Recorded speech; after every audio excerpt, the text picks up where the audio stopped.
And now another battle, because the fans are in, the teams have arrived. It's Semple Stadium, where Gerlach Nan puts his team up against the men of Jimmy Barry Murphy.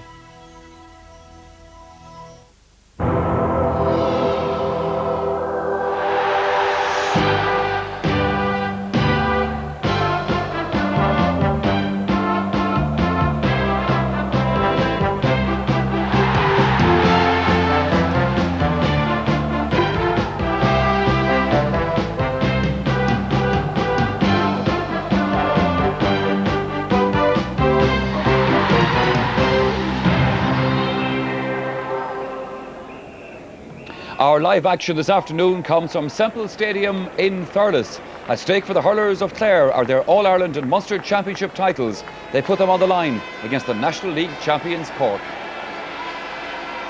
Good afternoon and welcome. Well, who's going to win this year's All-Ireland Hurling Championship? Most observers are hedging their bets on that one until after today's match. And the feeling is that Cork are coming good. But what kind of shape are Clare in? Well, the next couple of hours will tell the tale. 12 months ago, however, there was no doubting who were the form team when the sides met.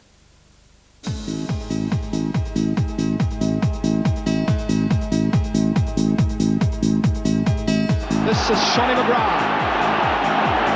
Slight of stature, but a real tricky operator. And that's a great score. Ollie Baker going for it. Here comes Colin Lynch. Going for the score himself, and that'll lose confidence. A wonderful boost indeed. Cork defenders are very nervous. This is Clancy going for the score, making it look easy. To Joe Dean, good catch. He's got Barry Egan beside him, going for the score himself, however. Dean hitting it, and Dean has put it over the bar. Into space. McGrath picks it up neatly, lovely first touch. And the shot by McGrath has got over the bar. He's one of the stars of this match. Outside towards Jamesy. They've got a man loose inside. Jamesy still with the chance, with the shot, and Jamesy with the point. Towards David Ford. Sparrow getting a new hurley. Play continues, and Ford has got his first point of this match since coming in as a second half sub player from Ogonnelloe. PG O'Connell, inside it goes. Gerald Ackland, the Sparrow, injured. The ball is left there. Here come Clare, great chance, and that's it, surely. Yes, Clare on their way to championship glory in '97, but Cork have made a lot of progress since then. A real test facing the champions this afternoon. Well, Cyril Farrell is looking forward to that game with us here in studio. Tomas Mulcahy definitely looking forward to it as well, I can tell you. Cyril, just reading the papers this morning, some are going for Clare, some are going for Cork. They don't seem to make up their minds really on this one. Yeah, it's a hard one to call, Michael, because Cork are coming from a very strong position. They've played 3 really good games lately. League semi-final, league final, first round championship. Won them all, team very settled. Clare are coming from, they are Munster champions, are All-Ireland champions, and they still have to go back to that All-Ireland final for their last good game. So, like, they're an unknown quantity, even though they have a very settled outlook about them. It's anyone's game. If it's real tight, I expect maybe Clare to hinge through, and if it opens up, Cork could win it well. Well, Tomas, obviously Cork will depend a lot on these nice, skillful forwards they have. It has been raining in Thurles. There's been a heavy shower, I think, in the last while. So conditions will be a little bit slippy there. They will, but I mean, the last day against Limerick, I mean, people were saying the forwards were a bit slight as well, and up against a very, very strong Limerick defence, and they really coped very well. Again, I think Thurles, the pitch in Thurles will suit them. They like the open spaces, and there is good open space in Thurles, so I think it will suit the Cork forwards today. How much a factor at the most do you think it will be that Clare haven't played since that league semi-final? Cork went on to win the final, and they've had championship action under their belt as well. Yeah, I mean, there is the saying that you're only as good as your last game, and Clare's big last game was the All-Ireland final. How good a shape they're in, nobody seems to know. You can't really judge Clare. Maybe after today, if they win this match, you'll be able to say they're going to go further and win the All-Ireland title. We've seen Cork in action, and the pleasing thing for me about Cork is that they've got better every game. They seem to actually getting a nice shape to their team. Their big performers are performing well on the big days. In the past, there's been a lot expected of Joe Dean and Shonny McGrath, and maybe they haven't come up trumps. But now they are beginning to put big performances together. OK, well, gone are the days, of course, when Clare were habitually coming off second best in clashes between the two counties. For the past few years, it's been the Bannermen who've been setting the benchmark in hurling, although this year's league semi-final indeed showed that Cork don't intend to allow the reversal become total.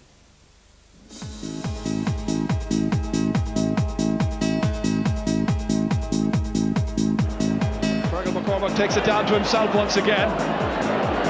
Some smart play here by Cork centre half. Forward from 45 metres out. Measures it superbly. Johnny Farrell there and Shawnee McGrath. McGrath saying, leave it to me. In along the end glen by McGrath. He loses the first time, but not the second. And Shawnee McGrath's got the first goal of the match. O'Halloran beside him. Such a nippy player. Really skillful. And that's over the bar. They need a couple of scores badly. Getting away from Daly and a few others. And that's a good shot. That's a bit more like it. Great catch here by Kieran Morrison. They're all chasing after, particularly Sean McMahon. And Morrison has put it over the bar. A first point for the man from St. Catherine's. Ollie Baker, good pick up. Getting away from McDaly. Clare looked for a second score of the second half. Baker's got it. In towards Alan Brown. Fitzgerald is beaten, and there's another goal. Jodine, lively as ever, real twinkle toes, getting away from O'Halloran and sending it over the bar. It's an excellent forward performance by Dean from Killa. Yes, well, how much Clare put into this year's league campaign, only they know for sure. But one thing is certain, Cork now have crucial competitive matches under their belt since that semi-final encounter. That, Cyril Farrell, has to count for a lot today. It has, yeah, Michael. They are coming from a strong position. Like, Clare are only coming from a training pitch, really, and like that's the question will be answered after a while. But you'd have to admire the Clare approach, like under Gerald Lucknan and his management team. Like, they have them fiercely motivated. The last few years out, they've won, say, the 2 All-Irelands, a couple of Munster titles, and like the question is, will they be as motivated today? That's, you know, that's going to be the real one, you know. You would know this from the Galway team that won those All-Irelands in 87 and 88. It's difficult to keep going back to the well again. I mean, you've achieved it, you've been there, you don't have anything to prove anymore. Yeah, and they're in the very same position. Like, they don't have anything to prove. Even if they lose today, they have nothing to prove. Like, they've put Clare Hurling back on the map. But the one big advantage Clare would have is that they have no injuries, Michael. They had no really serious injury to any top player. It's the same fellas the whole time. Okay, there are a few lads on today, but like the Lohans, the Davy Fitzes, the Sean McMahons, all these guys are there the whole time. They're a constant factor. And of course, that will give the management team, like, you know, make them more confident going into that game today. Certainly, Tomás McCahey, from a Cork point of view, there's no lack of motivation because the task here is to put Cork hurling back on the map, really. Yeah, and most counties, when you would win a National League title, you would be happy with that success, but not in Cork, you know. I mean, our campaign down through the years has always been based on championship wins, and I think all the players know that to themselves today. I mean, they've had the success in the league and they deserve so as well, but like the big one today is the Clare encounter, and a lot of Cork people are travelling up there with a lot of confidence, and they just want to see the Cork team doing well. All right, well, let's get an up-to-date now on the latest news from Thurles. Our pitchside reporter there today is Kieran Malooly. 53,000 fans have turned out here at Semple Stadium in Thurles for this afternoon's clash of Cork and Clare. It's the meeting of the present-day champions of Munster hurling and the past champions. Cork have 45 titles to their honour, while Clare have just 4. But more importantly, Clare, of course, are the Munster and All-Ireland champions as we stand. The weather conditions for this afternoon's game, the weather conditions are improving, but there have been heavy rain already here in Thurles this morning. Both managers are eagerly looking forward to the game. The incentive is there for both teams today. Whoever wins is into the big time, and it's a huge game and we're really looking forward to it. What about the Cork situation? Any injury problems? What preparations have you made for this game? Well, we've trained the same as we always do since the Limerick game, and thankfully any injury problems we had have cleared up and they're all fine and fit. I want to ask you about the circus that's been going on in the other camp, if you like, the Clare situation. We're told that we shouldn't take the league semi-final performance seriously because Clare may have trained or overtrained. What sort of attention do you pay to a story like that? Well, I don't pay any attention at all to it, Kieran. I mean, as far as I'm concerned, I look after the Cork team. We try and get our own team properly focused, and whatever Clare do is their business. I mean, there was a lot of rumours about that game, but I think you know as well as I do, you'll see a totally different Clare team out here today than what we saw in Thurles that day. And a final question, the weather conditions. It's been raining this morning. How will they suit your side? Well, it's blustery, but the weather conditions don't worry me. There's nothing you can do about that. Same for both teams, and it's just a matter of applying ourselves now and hoping we get the breaks on the day. Jimmy Brian Murphy, thank you very much. Thank you, Kieran.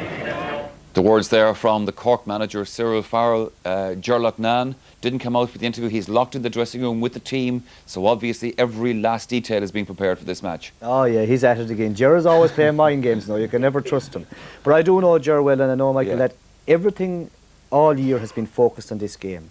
Even during the league games, he didn't get involved. So they played a league game against Dublin, down 6-7 points at half time. He sat in the dugout at half time, didn't even go with the team. But this is D1. And like, he's put his head on the line for this one, and like, you know, he's in there now, and like these guys are going to chew iron to try to beat Cork. From Jimmy Barry Murphy's point of view, Tomas, obviously, I mean, this is a critical game as well. But he'll go into it happier than he has done, we'll say, last year into the Championship or the year before either. Yeah, and that has been the big plus with the National League, is that he's been able to put a team together, and consistent 15 that he's been able to pick, and the management team behind him. And he'll be very confident because he's seen players perform at the highest level in Championship that he might have felt uneasy about before those games, that they mightn't have had it in them to actually perform at the highest level. So he's happy going in with the 15 that he's picked today. And obviously he's the bench to look at as well. There's some excellent talent in the bench. And down in Cork, some of these players have been performing very, very well in club championship matches. So he knows he has a little bit of strength and depth as well if something does go wrong in the field. If you were drawing up the game plan for this match in the last week or so, if you were the Cork manager, how would you play Clare today? Well, I think the key thing with Seanie McGrath, he is a big asset to the team, and I'm sure he's going to go he's playing a big way. Joe Cunningham's puckouts will hit the 70-yard mark every time, down top of your half-forward line. But you won't see him pucking a ball down the top of Seanie McGrath. I think Seanie McGrath is going to move wings across to be underneath the centre forward, or to be underneath the other half-forward, and take his defender across there as well, and try and create a bit of space for the likes of Joe Dina or the other corner forwards. Ger Cunningham, one of the best goalkeepers in the game, a long servant obviously in this Cork team, and you've played with him. But the last day, there was a few fumbles, and it's put a doubt in people's minds. Yeah, there was. I mean, I think he got a lot of undeserved criticism after that, being honest with you, because he has been a big stalwart. He was very competitive during the game. The last 5 minutes, Cork did get caught for 3 goals. I mean, one of them was a deflection. It was a wet, sodden day in Limerick as well, and the second goal that actually hit the ground, sped off the ground very quick, and he was caught unawares with it. And there was a lot of doubts. People were saying that he is slipping back, and that the younger goalkeeper, Donald Cusack, should be actually in the team. But I wouldn't think so. I think Ger deserves to be there. Is Ger the kind of person that can make, let's call them a mistake, make a mistake like that and let it get to him, or has he the mental strength to put that behind him? No, I mean, Ger is playing something like 18, 19 years in Championship, and he's conceded a lot of goals in that period of time. I mean, as a goalkeeper, you're going to be beaten in some situations, right? So, I mean, that's part of the job. But he, as a goalkeeper himself, and as an inspiring factor in the team, he's been very good off the field as well, with the younger lads, especially in dressing room before games to cool people down, and that is a big influence that he has in the team as well. Cyril Farrell, can I put the same point to you that I put to Tomas about preparing for this match? Ger Loughnane, he's seen Cork in the Championship already. How is he going to play them? Well, I think Ger will have learned a lot from the league defeat by Cork, because that day, like the puckouts from Cork, had them varied all over the pitch. They were pulling the wing forwards across, putting the ball into space. Now, Ger will have counteracted this. In actual fact, he was quite happy, I would think, after that league performance, because it meant that the lads had to go back to square one. They were Munster champions the whole time, and All-Ireland champions still are, and today was still in his mind. Now, he'll counteract it, I'd say, by he's going to drop back his midfielders a small bit. They won't be running all over the place. And it promises to be like a fantastic game. Again, with the team going out, I don't expect the Clare forwards to start and maybe in the positions that they're picked to be moving all over the place. And of course, with Jerry, you're going to have a slight doubt. Maybe the 15 won't start either, because he has been known like to put out 15 and pull a lad out of the hat and this sort of stuff. Jim Barry will be he won't be worrying about Clare. He'll be trying to worry about his own team. He'll get that team right. He'll be telling the fellas, look, we've won the league final, we've beaten Limerick at home, we're good enough. Don't worry about Clare, get our own game right, and our hurling will carry us through. That's what he'll be on about. Sure. Well, the teams are due out onto the pitch any moment now. We'll be going there for that. Before that, briefly, Tomas, well, Brian Corcoran, the Cork defence, obviously, played very well the last day, and Corcoran is such an influence. He is such a big influence, and I mean, we said before in the past that his best position is centre-back, and he's shown that in recent games, that he's given tremendous performances there. He is going to be a big asset for Cork today, and if Cork are to win, I think the likes of their backs will have to play very tightly on the forwards.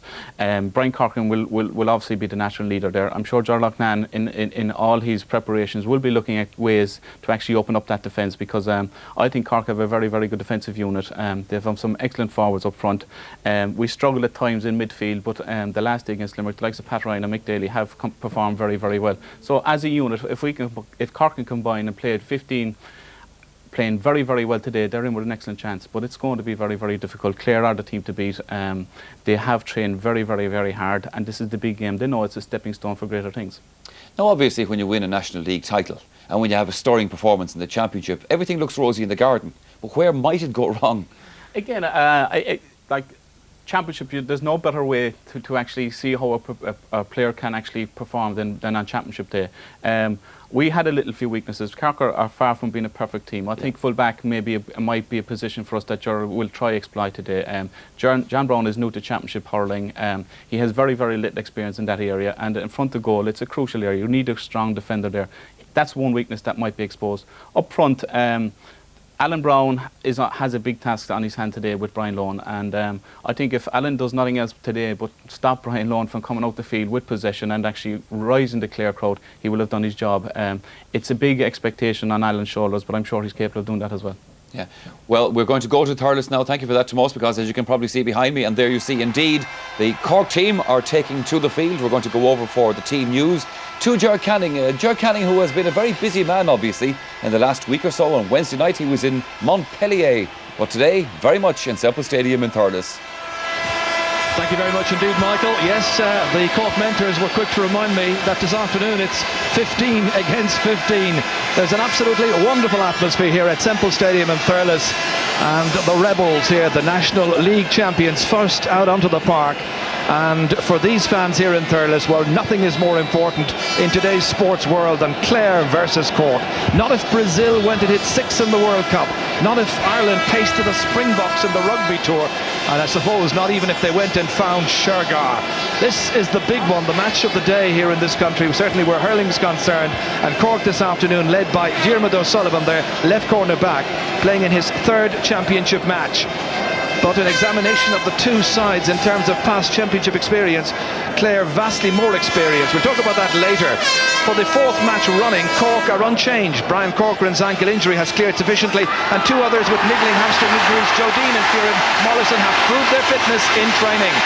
And here come the Munster and All-Ireland champions, getting a wonderful ovation from their adoring fans here. Many of the Clare fans have taken up station at the Calainen end, and this afternoon, as ever, the Captain Fantastic himself from Clare Castle, Anthony Daly, leading the side into championship action. It's the 38th championship meeting of Clare and Cork. Clare have won 9, drawn 3. Cork have won 25 in all. And Clare put their faith once again on the magnificent 7, otherwise the usual goalie and backline. Well, there's no change either in midfield, where Ollie Baker and Colin Lynch have established a partnership of considerable force and complementary style. 2 forwards introduced from the starter, David Ford and Eamon Taff. Ford named at wing forward, Taff given the number 13 jersey. Whether he stays there is another matter. So lots. All right, thank you, Ger Canning, for the moment. Now, next up here on the programme, before we go to our match and the coverage, is our players to watch item. It's Cyril Farrell first with his selection from that Clare team. Colin Lynch from Missy Casey plays his club hurling with Eero Guinness. New man on the block last year. Great man to pick up broken play. Here you see him against Cork, picks up the first ball, has a look at the post and straight over the bar. For a new player like you, made a big impression, and he'll be looking forward to another great year this year. Again, you're going to see him now in the next shot, again against Cork. Again, he breaks onto this play, and from his left side, strikes a beautiful stroke over the bar.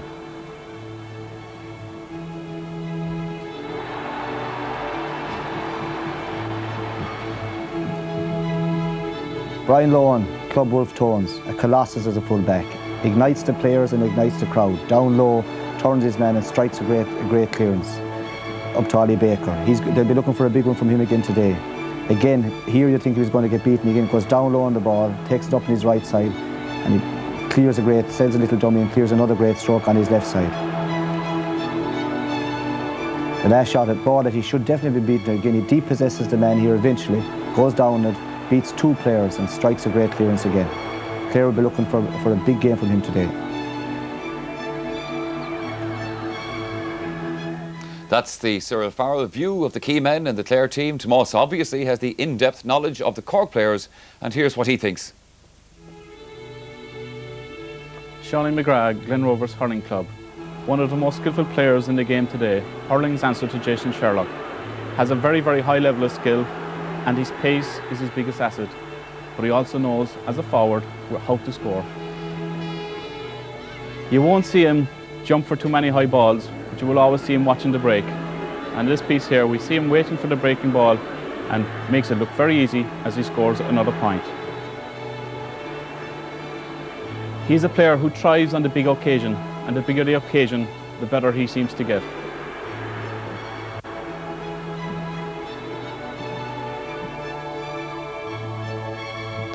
Sean O'Halpine from the Percy Club. He is strong, athletic and very mobile. And as a defender, he is very, very good in the air and loves to attack the ball. You never see him foul, and that's one of his strengths as a defender. Always has his eye on the ball and is always willing to get into positions to block down forwards. One of his greatest assets, again, is his pace and his vision.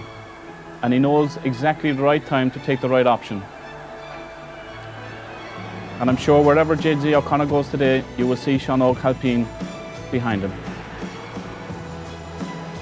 Yeah, a big player for the big occasion this afternoon in Semple Stadium. Big match, of course, as well in Croke Park today. That's the Leinster Championship replay between Dublin and Kildare. For some news on that now, let's go over to Micheál O'Donnell. Kildare to overcome Dublin's championship challenge this afternoon for the first time since 1972. Then they'll be hoping that their forwards, who only scored 1 point from play in the second half of the drawn match, will come up with the goods. From Dublin's own point of view, they'll be hoping that their midfield problems have been overcome by drafting in Dermot Harrington in place of Paul Beelan to partner Brian Steins in the middle of the park. But irrespective of who wins on the pitch today, there's already one winner off the pitch. That, of course, is the Leinster Council itself, reaping the benefits of another £500,000 gate today. Supporters from both sides will be here in their droves again, knowing full well that in all probability just a kick of the ball is all that will separate the sides at the finish. Certainly we had more of the play the last day, and I suppose we didn't convert them into scores. We're hoping we'll do a little bit better today. But of course there's a very, very strong wind blowing downfield here today, and that's not going to make it easy today, I can tell you. That's one of the key issues really in today's match, isn't it? How to make your forwards confident enough in front of the goalposts. Well, it is, but a wind, I would much prefer to have rain than to have wind. On the day of wind, anything can happen because it's a bit of a lottery more than anything. But we're hoping maybe that we might get a little bit of luck today. We didn't get the rub of the green the last day, we'd be hoping we might get it today. Tommy, very blustery conditions here at Croke Park today. Do you think that's going to have a bearing on the way the game is played? Well, certainly, yeah. You know, in comparison to the last day, I don't think either team really used the wind very well. Given the fact that we've had a game over us and both teams have had a game over us, I think today we might settle down a bit better, and whichever team gets the win has got to get score superiority on the board. Obvious problems the last day in midfield. Are you happy they're all ironed out now? Well, I mean, I'm not happy just yet. I'll be happy in 2 hours' time. Certainly we've done a fair bit of work on that area of the field, but really it's an overall performance increase, betterment of the performance that we're looking for. Every team maybe is entitled to an off day during the championship. You were lucky last time. Can you do it today? Well, I don't know if every team is entitled to an off day. You know, the off day can be the day you go out to the championship. Certainly, you know, there's still question marks that we have to answer today, and that's what we intend doing. And you're confident that you can do it? Yes, like everything, if things go right and we get the bounce of the ball, because that's all being at the end, I think we can do it, yes. And that match at Croke Park is our featured match in the later programme tonight here on RTE Television. Changes on the Clare team from the selected lineup. The mind games begin. News about that after this commercial break.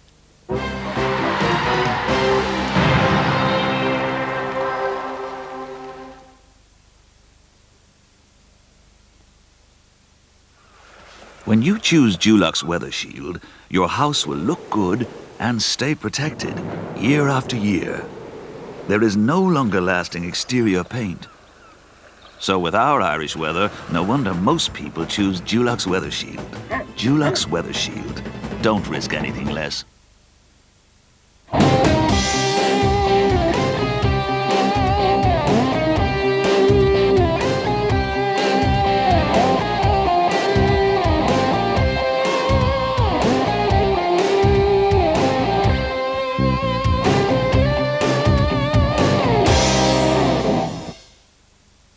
She was trapped in a nightmare world of geeks and complete losers.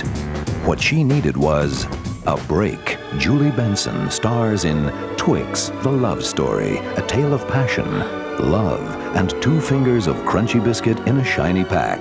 Appearing near you now.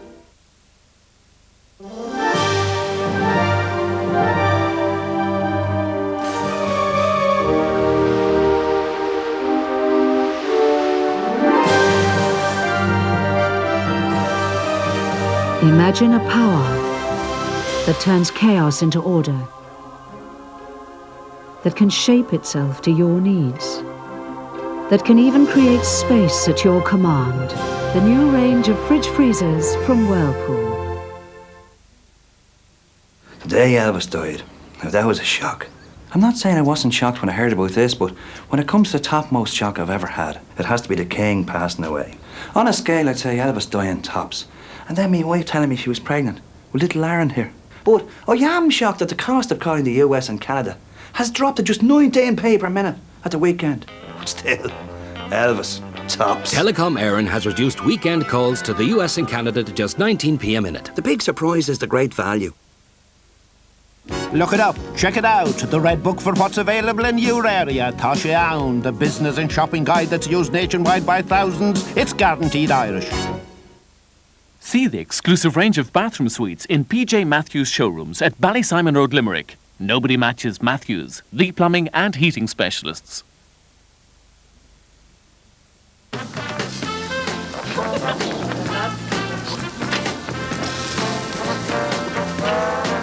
Why do this when you can do this?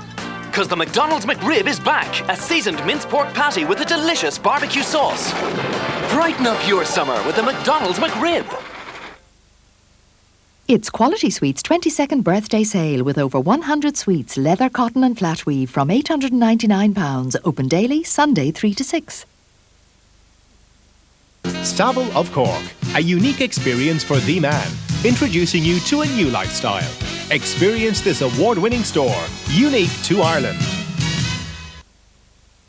So, what do you want to do, young man? I want to play for the biggest club in the world.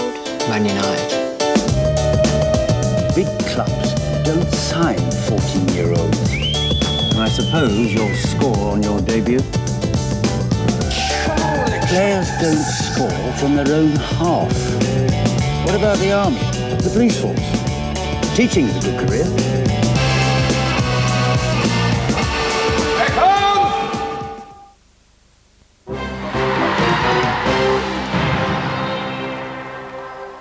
Welcome back again. The teams are in the parade down there in Semple Stadium in Thurles. Great atmosphere, great scene. Now let me tell you about those team changes while we're looking at that parade. Brian Quinn is on for the right full back, Michael O'Halloran. This is on the Clare team. And Alan Markham is on for Conor Clancy at full forward. Cyril Farrell, what exactly does that entail? Well, it was easy knowing that Ger will be up to bit of mind games. Brian Quinn has been playing very well. He's from the Tulloch club. And Michael O'Halloran is going through maybe a bit of a crisis for him. But the big one up front is Alan Markham, because I would think to see John Brown as the kind of maybe the weak link on the Cork team. Now, Alan Markham is a very good player, but this is his first real championship game, but he has been showing up very well in trial games and towards the end of the league. And I knew that the management team thought very highly of him. And myself and Tomas were talking, we did expect like that they would try something on John Brown. It's a big gamble. If it works, Jersey here, and if it doesn't, they'll be there to be shot. Yeah, Tomas? Yeah, I mean, we expected some changes up front. I didn't expect Michael O'Halloran to be coming in or to be out of the team at this stage, but I expected Ger O'Loughlin maybe to be starting as well. You know, there was rumour had that he would come onto the team as well.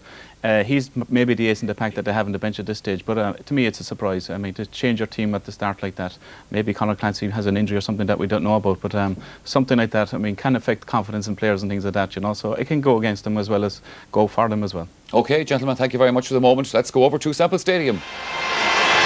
Thank you, Michael. Welcome back. Yes, contrary to the information that we were given in the dressing room around about 5 to 3 today, Clare, when we asked were they unchanged, we were told yes.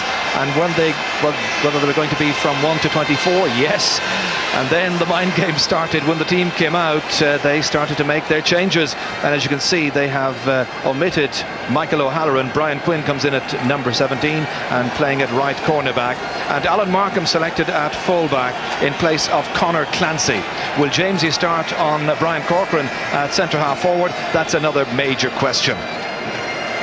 Well, that is the Clare side going into a huddle. Cork have gone into their positions, and there's Joe Dean, one of the lively young forwards for this Cork 15. They're unchanged. There was some criticism of the Cork goalie and backs following the concession of 3 goals against Limerick, but the selectors have opted for the same lineup as that which hammered Clare in a very one-sided league semi-final. Up front today, Cork look for another storming performance from Shawnee McGrath, chief destroyer of Limerick in the early stages and scorer of 5 points against Clare last year. So Clare still remaining in their huddle, not giving any clue as to where they're going to play. Meanwhile, Alan Brown has gone into his full forward position. It'll be Cork who'll have a slight breeze at their backs for the opening 35 minutes. PJ O'Connell in there among them, Davy Fitzgerald as well, and all the others. And now the Sean Tracy pipe band, Agus Auron na Bhíon.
addition by the Sean Tracy pipe band as Clare race into their positions.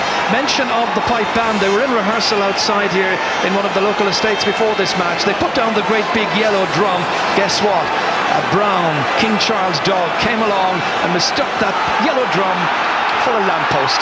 Dear oh dear. No mistaking anything else, however. Jamesy O'Connor and PG O'Connor switch positions. Alan Markham and Niall Ginnigan switch positions. That for the early stages of this match here. The Guinness Munster Hurling Championship semi-final. Match already underway. Sean McMahon then with this chance of an opening point from the 65-metre line. Got the opening score in the All-Ireland final, but this one he has put to the right. It was a decent enough chance. And the marking alignment at the back for Cork, I noticed that Sean O'Halpine has gone across to right half back, and that's to pick up Jamesy O'Connor. This match being refereed by Willie Barrett from Tipperary, assisted by Mick Cahill and Johnny MacDonald. So it's turned out now to be a very bright afternoon, but lots of showers earlier on. Joe Dean here, trying to engineer something for Cork, getting himself a free, and a very scoreable situation as a pile-up develops. Kieran Morrison being shrugged aside there, also involved, you noticed Ollie Baker, and the referee Willie Barrett in very quickly to defuse that. Having a look around just to see who were the men who started it all. It was Joe Dean who made that to run through the centre, and here's a chance for Dean to put Cork in front. So Cork's first attack yields their first score. Huge roar from the Cork following. Joe Dean, who scored 9 points in the National Hurling League semi-final against Clare, gets the first this afternoon. Down south, Cork were quite staggered by the demand for tickets for this match. 23,000 tickets sold for Cork followers, a little below that number for Clare, but then they would not have the same size of population as the rebel county. That's down towards Alan Brown, gets that first catch there against Lohan. Inside towards Joe Dean, he's got a man on mark. It's Dean going for the score himself. Well saved on the line. David Fitzgerald makes an excellent save. They're in after him. But that was a wonderful stop by the Clare goalie. A man who'll have some wonderful memories of playing here in Semple Stadium. Scored a penalty goal, of course, in the 95 Munster final. And the referee is calling us out there, Shawnee Farrell. Also bringing into the discussion the left half-back and captain Anthony Daly. The warning is issued, but that was a wonderful goal chance for Cork just moments ago here. It was Alan Brown who made a good catch, the hand pass inside towards Joe Dean, but a very good save on the line by that wonderful goalie, Davy Fitzgerald. The free to Clare brings a huge cheer from the banner following. That was added to over there by Liam Doyle. Sideline ball. Mick Daly waiting in midfield. It'll be Mark Landers who goes across to take this. Had a very good season so far. Inside towards Alan Brown. In the early stages causing a few problems for Brian Lohan. Lohan just gets that one away. Out only as far as Shawnee McGrath. And the referee in again spotting a foul, and it's going to be a free to Cork just outside the 45-metre line. So the referee busy already in this match, and the Clare defence is also being called into action time and again. It'll be a free to Cork. Dean is preparing to take it. Referee was just having a word there and calling the Clare doctor, Pádraig Quinn, onto the field to attend to Liam Doyle. May have been just a loose hurley that made contact with Doyle's forehead there. Liam Doyle actually made his debut in the championship ahead of the rest of the backline back in 1989, in fact, against Waterford. He won a junior All-Ireland then in 93 against Kilkenny, and after that resumed his senior career, which has been so successful. Munster medals, All-Ireland medals, part of the finest backline for years. Colin Flynn in there as well to assist the doctor. So back he goes to do his piece of defending. And there's a second chance of a point here for Joe Dean.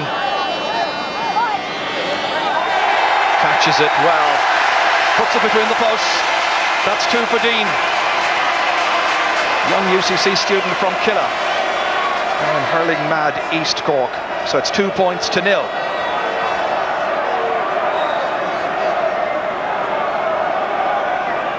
Just looking around at what's happening in the Clare forward line when they get possession up there. Eamon Tapp has gone in full forward. Fine catch here by Colin Lynch. Lynch still taking it forward. Been given an advantage. Back towards Ollie Baker. Looking for Clare's first score. A good point by Ollie Baker. Always, I think he'll be remembered as the Clare man who put the ball in the Cork net in Limerick to edge out Cork in that memorable 1995 meeting. Down at the other end, that's gone for a 65. Alan Brown had the shot. It went off Brian Lohan, so the game's first 65.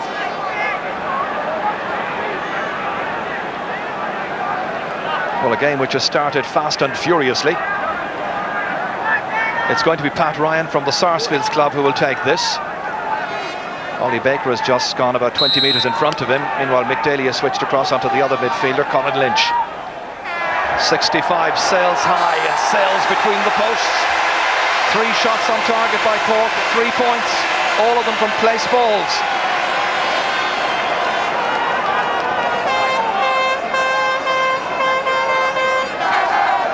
Davy Fitzgerald playing today in his 20th championship match. Just waiting to get the instruction from the referee. In brilliant sunshine here at Semple Stadium, the home of hurling. It's Colin Lynch again drifting onto this one, challenged by Mick Daly. Nicely across there. Up into the forward line towards Alan Markham. The trip there is on the centre half back, Brian Corcoran. It'll be interesting to see how that full forward there, Eamon Tapp, will do against John Brown. Said by some people in the build-up to this to be possible weak link.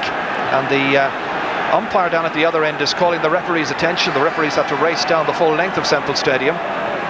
Something that happened clearly off the ball. Umpires that Willie Barrett can depend upon completely. So what happened and who is he going to book? He's going across to speak with a couple of players. Sean McMahon is one of them, and Kieran Mullooly, who's down by the sideline, may have seen what happened. Kieran. A lot of activity off the ball, Ger, I can tell you. There's been a couple of clashes in the last few moments. Anthony Daly's been involved in one with Shawnee McGrath, but the referee and his umpires are going to be very busy this afternoon. Well, definitely Sean McMahon has been booked. He was speaking to Fergal McCormack as well. Meanwhile, it'll be Ger Cunningham with this free just outside the 20-metre line. A huge one from the long puck expert. Light breeze behind him. Caught inside there by Brown. He drops it. Brian Lohan goes in quickly, trying to defuse that. Good clearance by Lohan to midfield. PG O'Connell pulling at it one-handed. In quickly after that was Ollie Baker for Clare. Next it's Alan Markham. Mark Landers challenging for Cork. David Ford, man who got a great goal in the Munster final last year against Tipperary. Dispossessed by Brian Corcoran. Bad clearance, comes straight out here to Ollie Baker. Baker trying to find the range once again, and he does so. A second point by Ollie Baker. And straight away Cork will look to Mick Daly to try and close down Baker, because it's now 3 points to 2. Ger Cunningham playing in his 49th championship match. Another huge puck out, dropping it right into the half-forward line. Met there confidently by Anthony Daly. Up towards PG O'Connell, who started on the 40 against Brian Corcoran. A bit of a wild pull, and the referee goes across quickly to speak to O'Connell. Mark Landers here operating at left half-back, where he is marking David Ford.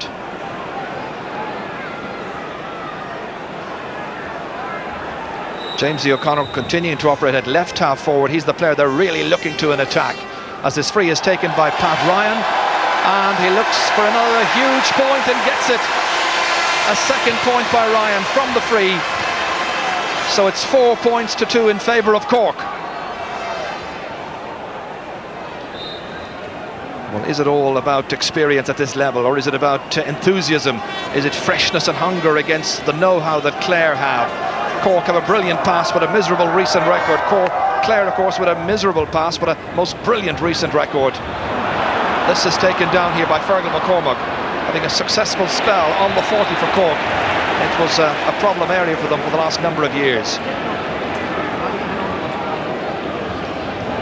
McCormack tends to switch in and out of the centre-forward position with Kieran Morrison.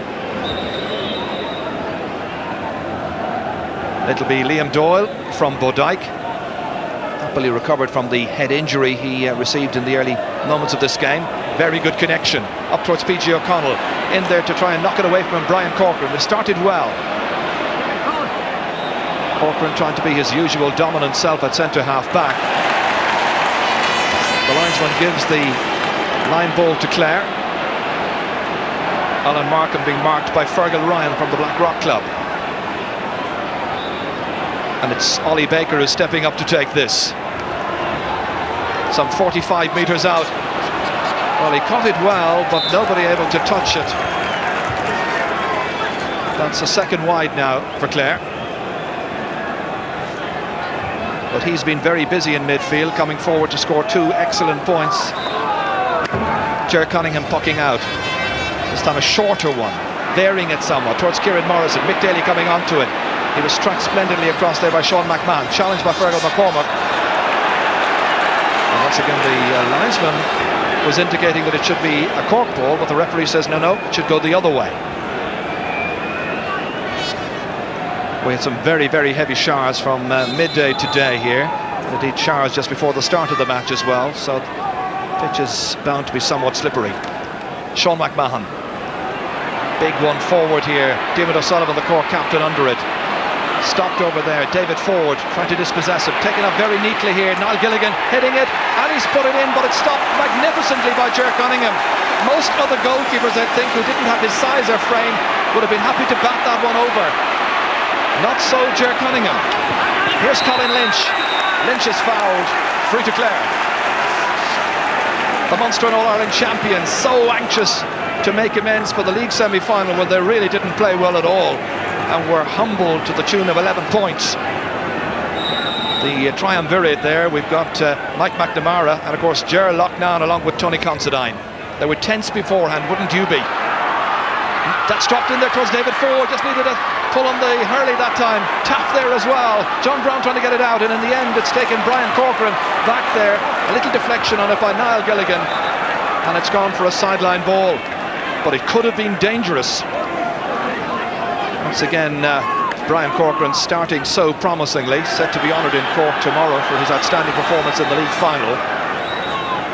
It's Cork's sideline ball.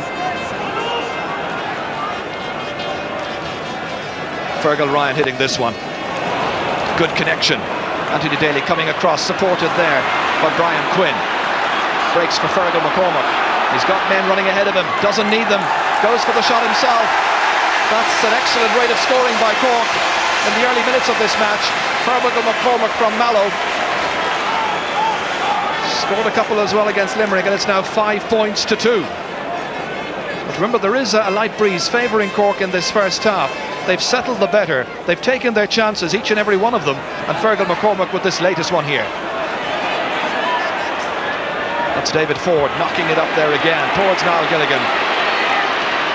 The rangy figure of Gilligan, familiar style by now, but that one has gone wide, and that's 3 wides now for Clare. Gilligan, the man who left backs in his wake in last year's All-Ireland final. So Ger Cunningham seeking an 8th Munster Championship medal this year in his 18th season. Quite a record.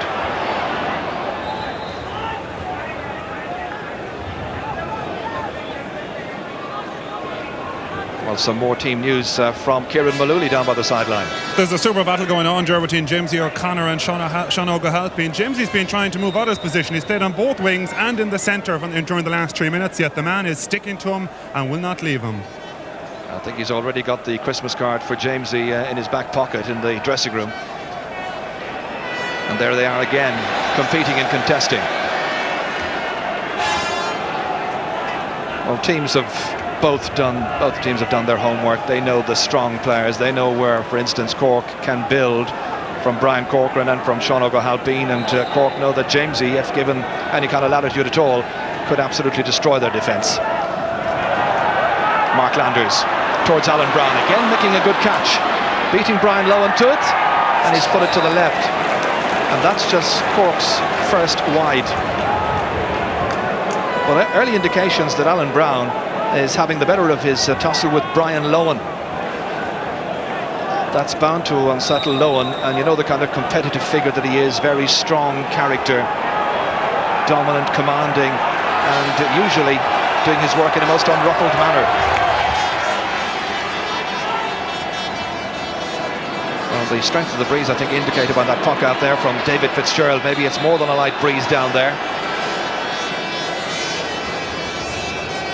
Linesman signalling that it's going to be Clare's sideline cut.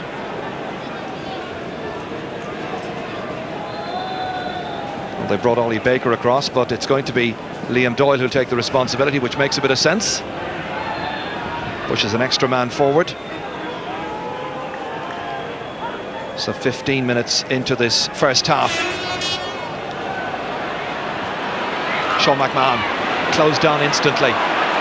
Pat Ryan dropping it in there towards Alan Brown against Lohan, and again Brown has got it. Lohan in some trouble over there. That one hand passed outside towards Shawnee Farrell. Brian Quinn gets in the challenge quickly. Good play by Quinn. Championship newcomer, and now Brian Lohan carrying it out after the uncertain start, anxious to give the leadership up towards PJ O'Connell, two players who done their bit for Clare during the 90s. And that's a sideline ball. I think Colin Lynch having a little word there with Johnny MacDonald, saying was the whole of that ball out over the sideline. Mentor is out on their feet straight away and up there to have words with everybody and anybody. Pat Ryan will hit this across towards Joe Dean.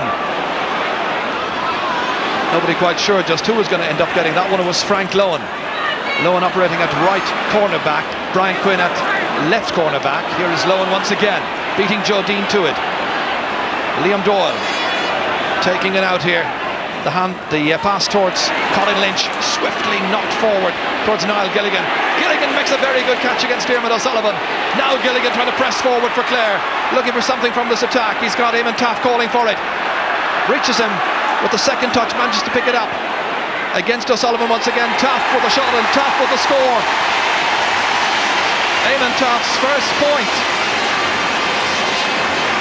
You might call him the 6-minute man, given just that much time in the second half of the 95 All-Ireland final. And of course, he managed to get a crucial goal and was subbed immediately. It was said afterwards that the mentors didn't quite realise who got the goal. Referee goes down to have a word there with Ollie Baker. All in pretty good spirit after a lively and tempestuous start to this match, where the free-flowing hurling has yet to really develop in this game.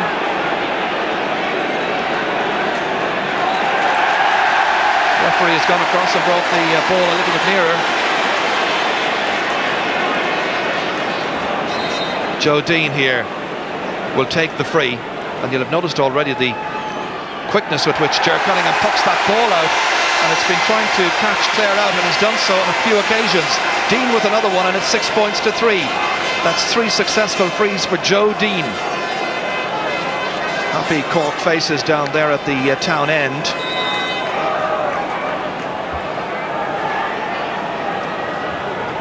David Fitzgerald's puck out.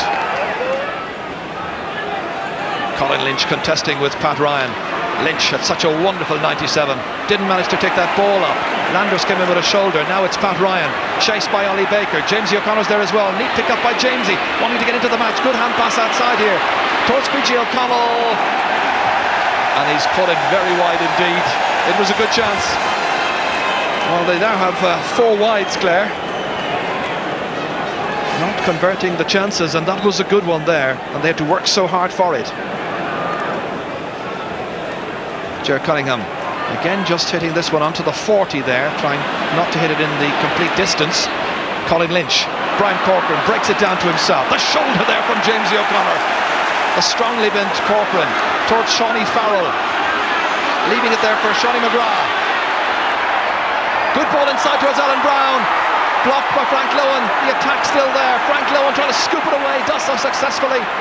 Excellent defending there. Sean McMahon coming next. And the Clare backs put under sustained pressure by the Cork forwards, building on an impressive performance by their half-back line in particular. Up it comes towards Fergal McCormack.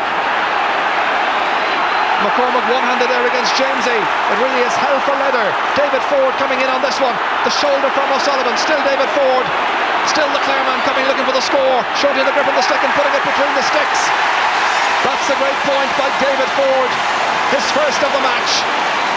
The kind of inspirational leadership that the forwards have required, and it's now just 6 points to 4. Anxious, tense moments for the Cork selectors and indeed the subs down there. But such a fast game. Brian Lohan comes out. They claim he picked it up off the ground. The referee says play on. It's a hand pass outside. The referee again gives an advantage after Shawnee Farrell fouled Brian Lohan. Comes out to Ollie Baker, one of the strongest hurlers in the game. Really physically strong. He's knocked down and it's going to be a free for Clare. Well, he's not the kind of guy who would feign an injury like some of the characters we've been watching over the last 10 days. You know where. In you know what. Well, the referee anxious to get the medical people back quickly. Corey Quinn was just in there partly to attend, and Con Murphy is in to attend to an injury to one of the Cork players. Could it be Shawnee Farrell? It may well be, because I don't see him standing around just now. Well, all of Clare's scores so far have come from play in this match. It looks to me like Shawnee Farrell, as Jimmy Barry Murphy there has a word with Ted Owens. Sean O'Leary, one of the mentors as well. A newcomer to the selection committee this year, all playing their full part. Dark clouds overhead again, more breeze developing. Another hint of a shower any second. Meanwhile, play will resume with this free to Sean McMahon, looking for perhaps the first point from a free for Clare this afternoon. And this would put just one between the teams. Hitting into the breeze, but he's missed the second one. The wides mount up, alarmingly so. It's 5 now. And just about 21, nearly 22 minutes gone, as you can see. That's broken out again by the Clare backs, by Brian Quinn. Out towards Ollie Baker. Beyond PJ O'Connell, always favouring Brian Corcoran. Dispossessed momentarily, but he wins it back. And Brian Corcoran is really settling down now to play his usual dominant centre-half back role. A player who burst onto the scene in 1981.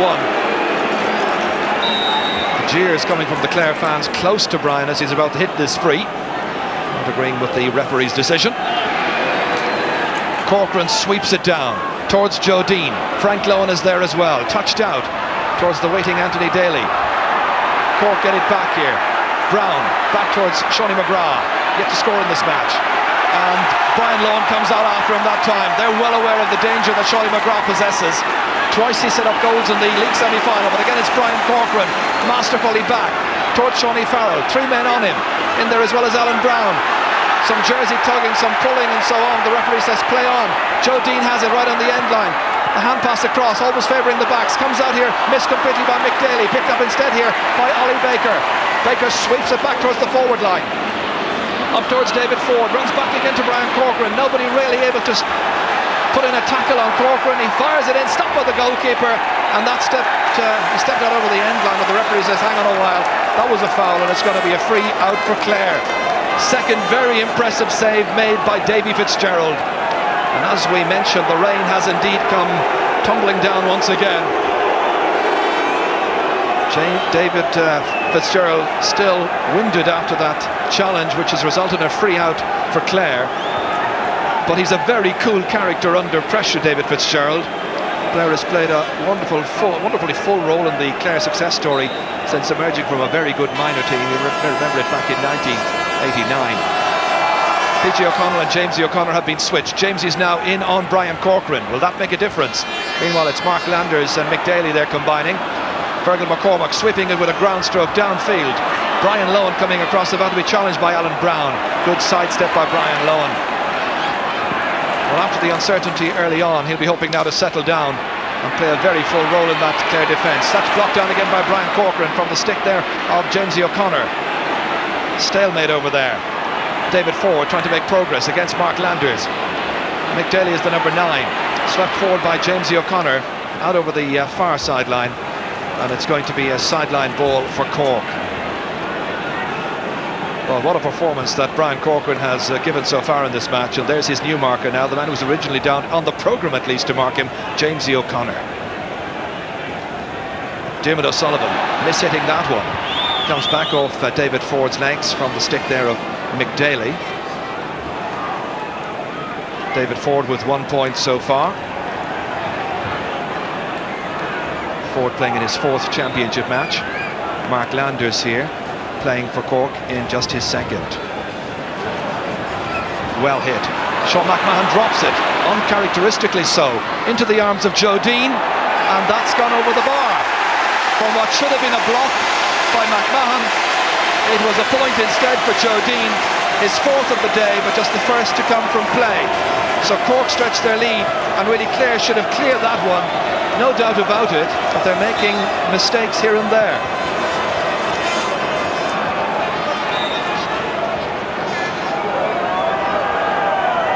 David Fitzgerald's puck out as Cork have opened up a 3-point lead into midfield. We'd expect Clare to do a great deal better. Jamesy O'Connor now, hasn't been a good first half for the Bannermen so far. Towards Niall Gilligan.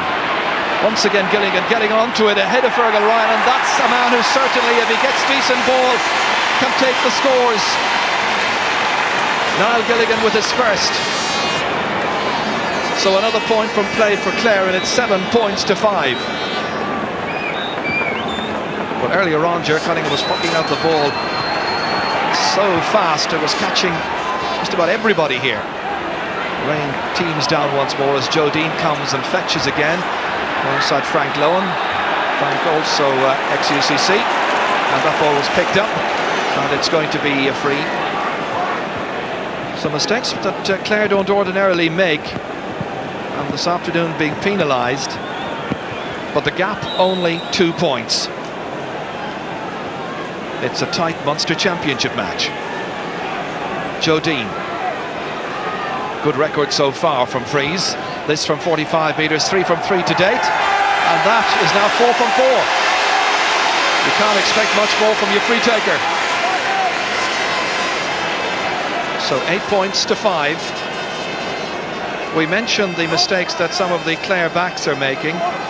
And as Con Murphy here just goes in to give an instruction to some of the players, I should mention that Shawnee McGrath hasn't scored so far, Kieran Morrison hasn't scored so far, Jamesy O'Connor for Clare, PG O'Connell, they haven't scored so far. That was Morrison. That was a sideline ball.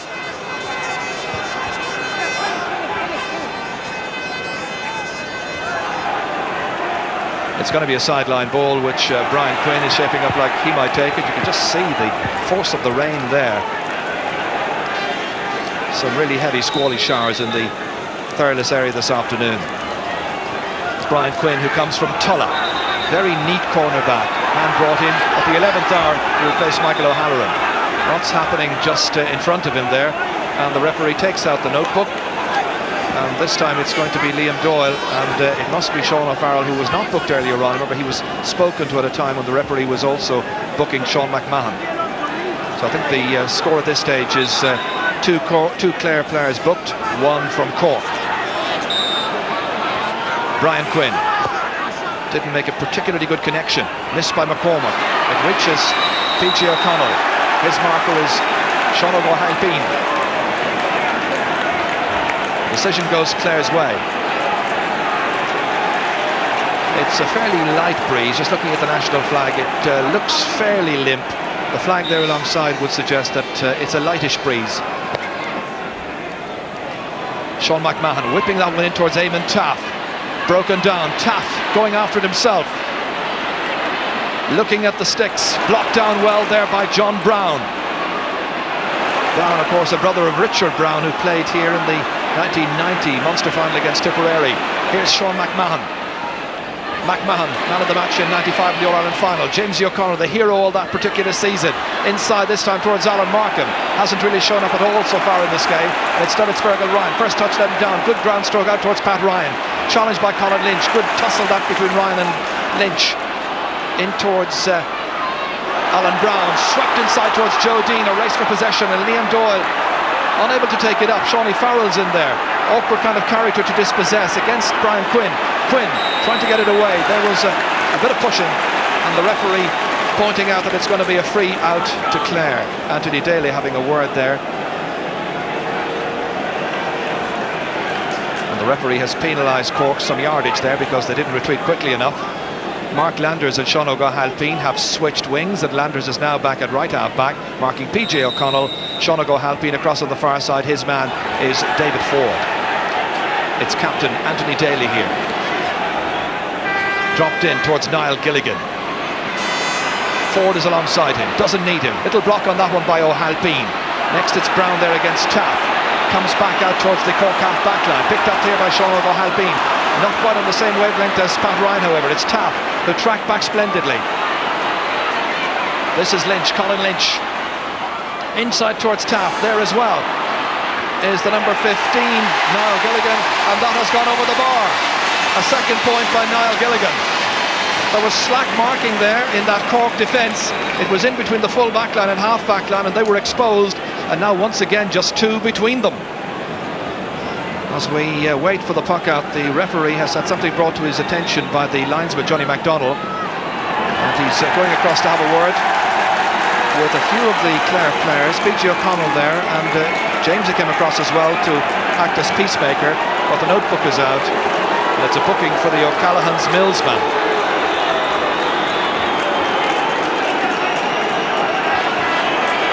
He takes up his position here at left half forward, being marked by Mark Landers.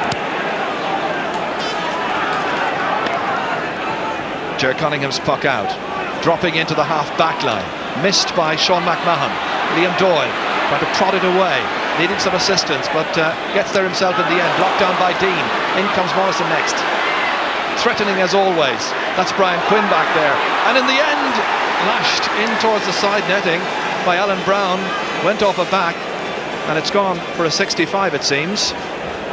This is where Clare once again froze momentarily. Quinn was back there facing his own goal, pursued by a couple of players, and the umpire here says, well, he says a 65, but the referee says no, that didn't touch anybody. And in the reprise of that, looked a very good decision. So just about 3 minutes to go to half-time. And there's the switch once again here of David Ford coming across here now, being marked by Sean O'Halpine. Clare making constant changes in personnel. Jamesy O'Connor, little to choose so far. Up as far as Ger Cunningham. Gets away from the danger of Eamon Taff. After that it's David Ford and Niall Gilligan hanging around there. Alan Markham's there as well. And really slack marking at the back. Could have been really penalised, but Mark Landers got it out. Once again it's Kieran Morrison trying to get that ball forward, stopped by Liam Doyle. Next it's Brian Lohan. Lohan likes to come more and more out the field in this particular game. Brian Corcoran lets that one behind. There's a trip, and it's going to be a free into Clare. And if this goes over, there'll be just one between them.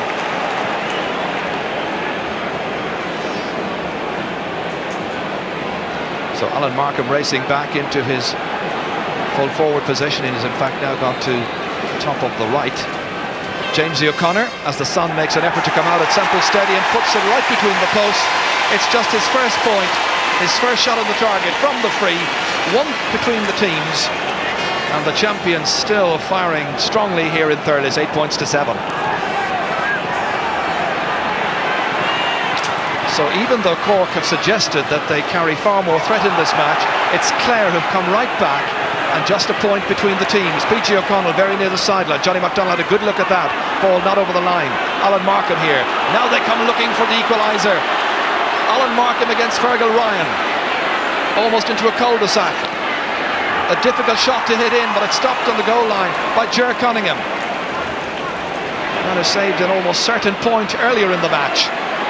Anthony Daly scooping that one back towards Sean McMahon. Now they're playing with a bit more understanding, Clare. Showing us just why they're Munster and All-Ireland champions. The hand pass from Ollie Baker, cleverly into Jamesy O'Connor. Is this the levelling up score? It's not. It should have been. And now 6 wides in this first half by Clare. Inside the last minute. of the first 35. Concern on the face of JBM and some of the other mentors. The better quality goal chances have come Cork's way at the start of the match and towards the end of this first half. But Clare now coming forward, once again threatening PJ O'Connell, and that's gone over the bar, and it's the equaliser, and the sides are level for the first time. Much happier sobs, Fergie Toohey in there among some of the others, and now the sides are level. It's 8 points for Clare, 8 points for Cork. This is a bit more like it, you feel. Kieran Morrison. Interesting ball inside there, breaks down. Sean McGrath rather onto it, and the referee had blown the whistle for a bit of a chop there. But just for a moment there, it looked like Shawnee McGrath might well be into the clear, and that hasn't happened at all in this match, and that is a tribute to Clare's marking, certainly of McGrath. Cork created 13 chances, took 8. Clare created, in fact, more, 16.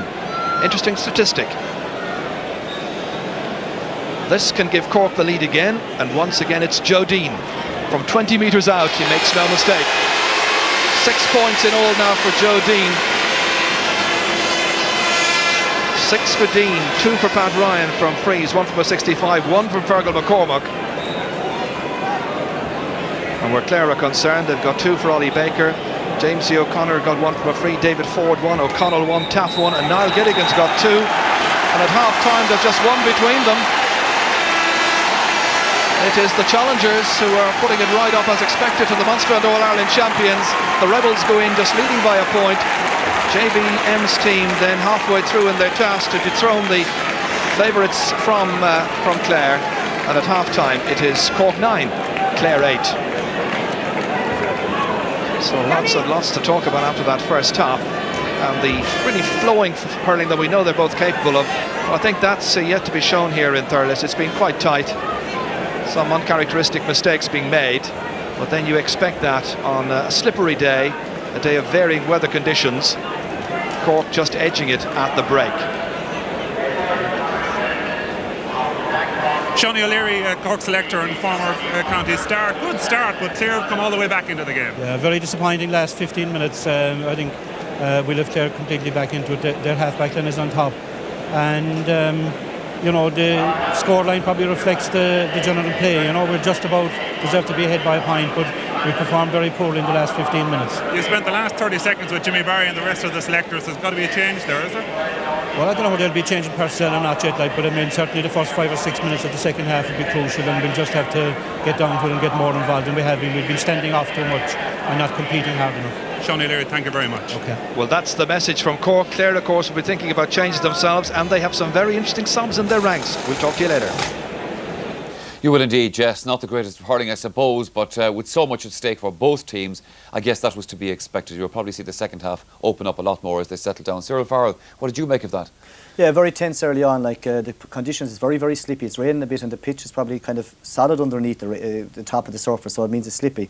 I think going in at half time that Clare will be that little bit more happy, shall we say, even though they're a point down. The last 10 or 12 minutes they have come on top, half back line midfield are getting on top, and they're picking a few scores. But like Cork are getting their scores very easy. I know a lot of them from frees, but they are being fouled, and every time Clare gets a score, Cork comes down and gets a very handy one. Clare forwards have to work very, very hard for anything, but they have the breeze, and like if it goes down to a real battle, you know, just their physical strength might win it for them in the end. Tomás Mulcahy, your side are leading by a point, but a broad grin has been replaced by a little furrowed brow over that 35 minutes, would you? I suppose the worrying point from a Cork point of view is with all the possession that we had in the first half, we only managed 2 points from play, and also we were dependent on Joe Dean from frees to get a lot of our scores. And if you look at Clare's score out of the 8 points, they've got 7 points from play, so their forwards have looked a lot more threatening when they've got possession.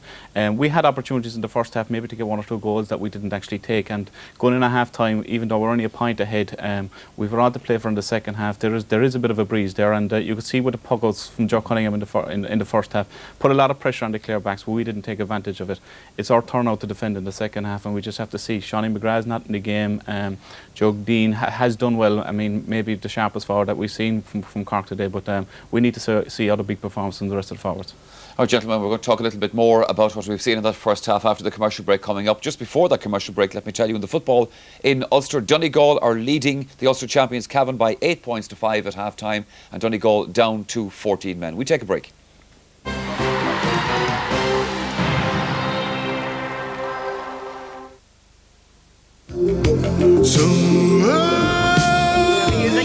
That youth from Tiernan Oak now at full back and defending has never been fed along high ball towards his full forward. It will surely have snowed. He has now reached the left corner. What a brilliant game this player has had. Not in the day reaches midfield, running like an Olympic sprinter. He dives, he's blocked it, a super save. This man is certainly reaching for the stars.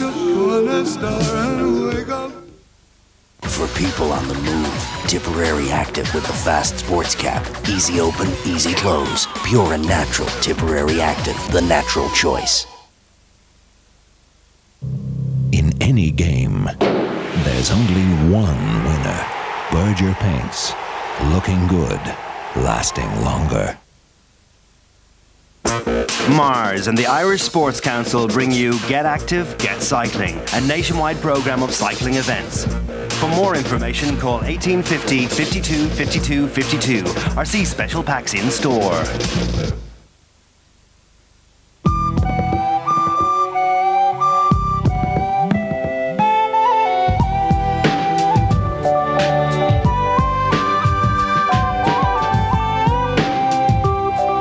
Appearances can be deceptive,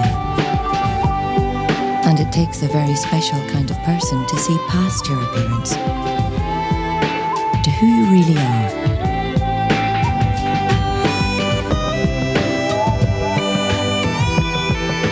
To what you really want.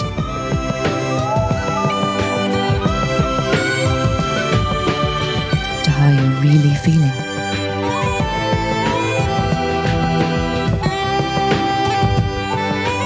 It takes a very special kind of person to see where you're really coming from. But then, this is not just an airline. This is Aer Lingus.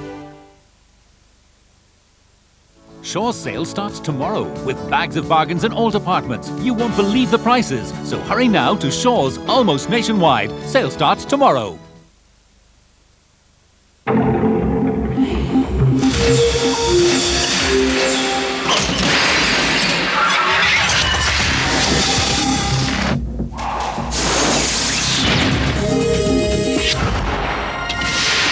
Feel the energy.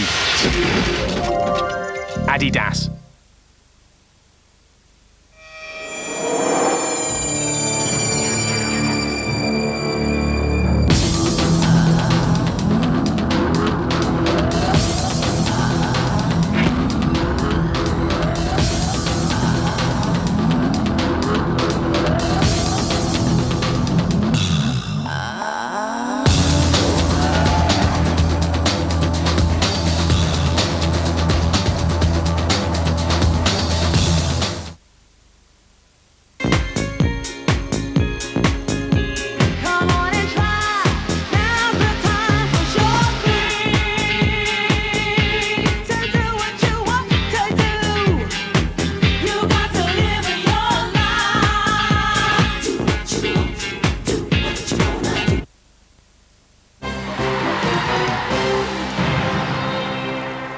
Yes, Cork leading by a point, 9 points to 8 at half-time in Thurles. But Tomás Mulcahy, what a great chance there was for Cork very early in that game, a real goal opportunity.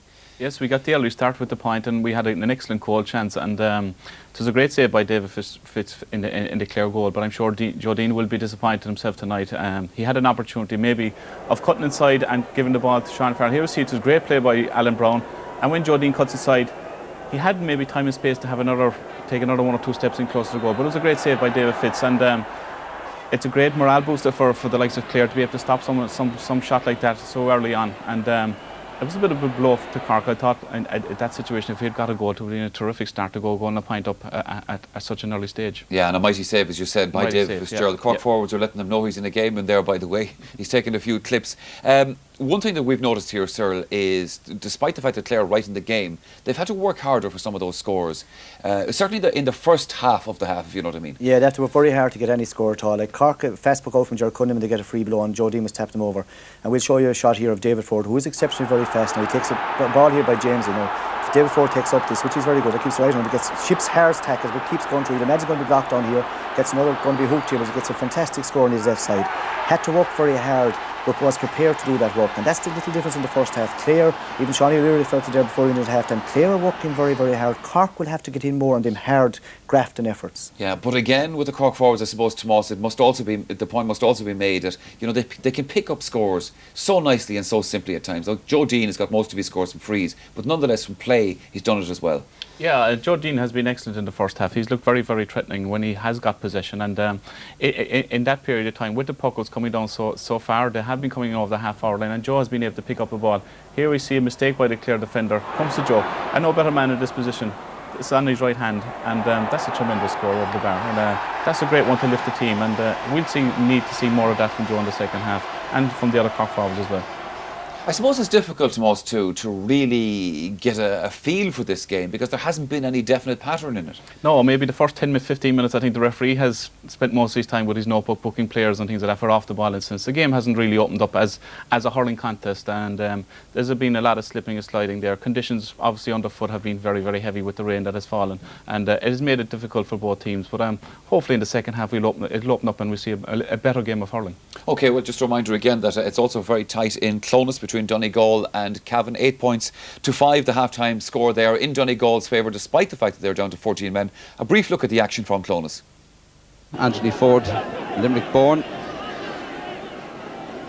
had a good game against Fermanagh, takes the kick and drops it up across to gather it for Donegal is Mark Crossan, but Cavan have it now, and there's a heavy tackle, and the referee is certainly going to take exception to that. Martin Call's name is in the books. Cavan crowd chanting off, off, off. Mickey Graham giving his view from the left of the picture, and a blow for Donegal. Martin Cole, the Guido man, the centre half back, has been sent off for a high challenge. McGuinness's fisted pass out to the left to Noel McGinley. Nice move by Donegal. McGinley cutting in. Right-footed kick just as he's tackled by Bernard Morris is high, and it's over the bar, and that was a fine score indeed. A nice attacking move beginning in defence. Yes, that's the situation then in Clonus.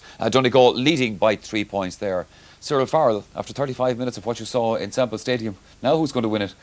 I just had the feeling that Clare are going to get there. I think they're in a stronger position. I know they're a point down at half time. The first 10 minutes have a terrible lot to do with it, but I feel Clare go at them. They're making the stakes very, very physical, and that kind of suits them going down to this fitness level. They play at very high intensity. For Cork to win, they're going to have to throw around the ball more, get on the breaks, but it looks to me Clare's game. Yeah, it's not a dirty game to most. There have been several players booked in it, but at the same time, Clare are applying that pressure game to Cork, and of course we're well used to seeing this from Clare. Yeah, I mean, obviously, physically, on a physical nature, they are a much stronger team, and they've weathered a few hard tackles themselves and came out on top in the first half. Cork need to open it up a bit more. We've been crowding around the square. Alan Brown in the first 20 minutes was very dominant on Brian Lohan in the full back position, and we need to open it up a small bit, bring Seanie McGrath more into the game. He hasn't kind of got into his stride at all in the first half, and create more space, because the Cork forwards are very, very dangerous when they get possession. But you've got to give credit to Clare. They have closed them down, and they've done their homework in the first half. As well as closing Cork down, through the last 10-15 minutes of that match, as Clare began to get moving, we started to see a few gaps appearing in the Cork defence that would worry you. Yeah, Niall Gilligan and Eamon Taff have taken their points very, very well as well, and especially on Niall Gilligan inside. Damon O'Sullivan seems to be under a bit of pressure as well in that left corner. John Brown himself, we had question marks before the match, but he's played very, very well in that first half, and you can't fault him. But I mean, the more and more we see the Clare half back line coming forward, the more pressure is going to come on the Cork backs, and then the cracks start to appear. What we've got to do is stop the half backs from getting forward. Seanie McMahon, Liam Doyle, Anthony Daly from coming forward with possession. They began to do that in the last 10 minutes. Okay, well, obviously a great buzz at Semple Stadium for this match. 35 minutes to decide it who's going to be in that Munster final. Let's go back. It's just restarted, Michael. No changes on either team. And now we'll be wondering whether or not Clare have managed to seize the initiative from Cork for the last 15 minutes, as the discussion suggested, and what will transpire here over the next 35 minutes. Jamesy O'Connor then, the man who's in there to test the pace of Brian Corcoran, picked up here by Niall Gilligan. Dermot O'Sullivan's after him, trying to get that ball out anyway. It all will do, I'm sure. Kicking it out towards John Brown. That's back in there again. Again, it's David Ford with the chance, and he's put it over the bar, and the sides are level. That's a second for Ford, and it's 9 points each, and the sides level for the second time. Clare with vast experience of championship action in their ranks, even with the two newcomers, Brian Quinn and Alan Markham, in. 145 championship appearances by the others before this match. 89 championship appearances by the Cork 15, and Ger Cunningham 48 championship appearances on his own.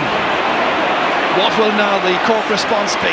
This is Mick Daly, chased in midfield there. Sean McMahon going after him. Out to Dean it comes. Cork looking for their first point in the second half. 3 men on him, that frees up 1 man. But McCormack's first touch is not a good one. After him again comes Colin Lynch. That's McCormack with the shot, and he's put it well to the left. 3 wides now in this match. Fergal McCormack, who had a spell playing in the championship up on the up in midfield as well, but happier on the 40. Brian Corkin was against 2 Clare players that time. James O'Connor chasing him, so too is Alan Markham. Markham gets in with the block down. Across here, that's Sean Halpine. This is Liam Doyle racing for it. Winning it, however, is Kieran Morrison, and that's a sideline ball for Clare. One Clare man who's played for them in the past in Championship and Munster hurling is Liam Danaher. He's in St Joseph's Ward of the Mater Hospital in Dublin, and I'm sure he's much happier with what he's seen over the last 15 minutes or thereabouts. Now there's a Cork player, Fergal Ryan I think it is, in need of some attention. Number 2 on his back, the man who plays for the Black Rock Club, playing in his 5th championship game. Con Murphy in to attend to him. One of the best cornerbacks in the land this year. We've seen how efficient he can be against some quite illustrious names, but it looks like there's a need for change. Certainly the rotating hands there of Dr. Con Murphy seem to indicate that. He's limping back into it. And the mentors, I think, feel that there's no point. And Cork are forced to make a change in their full back line. Fergal Ryan for Blackrock going off. And it could be that it'll be Pat Mulcahy from Newton Chandram who'll come in. Or perhaps Derek Barrett might be the one. We're just not quite sure yet. They haven't made that change. So Cork right now are down to 14. Meanwhile, it's Sean McMahon with the hand pass outside.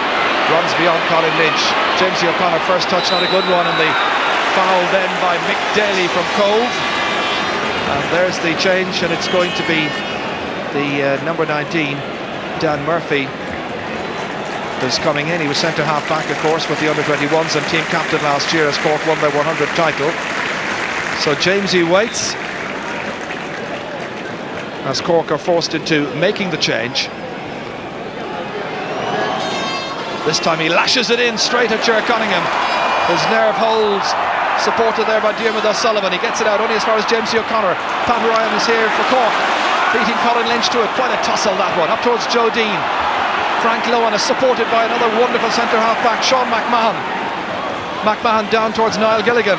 Scooped back towards David Ford. The clash of the ash. Gilligan in there. The hand pass. Good awareness outside to Colin Lynch. He's 50 metres out when he hits it, and it's going to the right. And it remains at 9 points apiece. And Clare now with 7 wides. That's the first of the second half.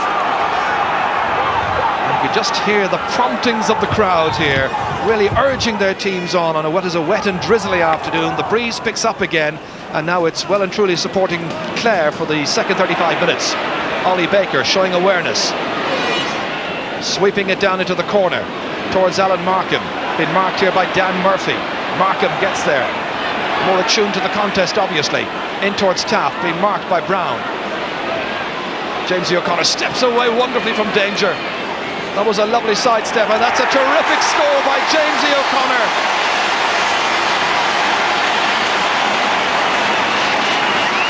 And it's the second time that Clare have got themselves the lead. Or rather, the first time that Clare have got themselves the lead with Jamesy's second point, and it's 10 points to 9. Well, the sidestep made it all possible there in that wonderful score. Here's Shawnee McGrath. He's been disappointing so far. Anthony Daly has marked him well. What possession has come his way? That's out by Brian Lohan. The craftier, more experienced Clare men now beginning to turn the screw and becoming a more dominant force. Niall Gilligan. Diarmuid O'Sullivan behind him. The hand pass comes straight to Brian Corcoran. knew he was going to run into the challenge of David Ford, and the referee gives Cork the free, even though Clare would protest, I think, that Brian Corcoran held on too long. But it's going to be a Cork free out. They led at half-time by a point, and now almost 6 minutes into the second half, they trail by 1.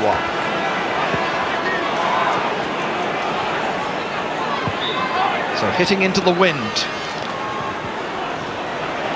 In towards Alan Brown. He's been catching some good ball, this time using the stick to good effect. Taking himself away there for Brian Lohan, but Lohan is such a crafty fullback. He may have been beaten earlier on, but listen to the cheers from the banner following now as he makes that wonderful clearance.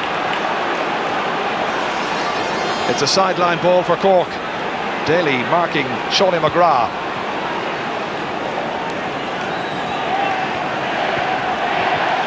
Mark Landers to take this sideline cut.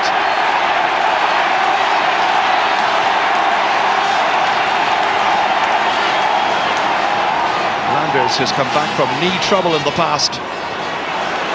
That's dropped by Sean McMahon. This time Cork trying to close in on him. Morrison in there. Alan Brown picked up by Pat Ryan.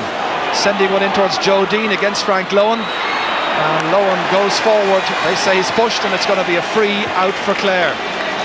Well, for once he was left isolated in there, Joe Dean, bidding to add to the 6 points he scored in the first half, most of them, of course, coming from frees.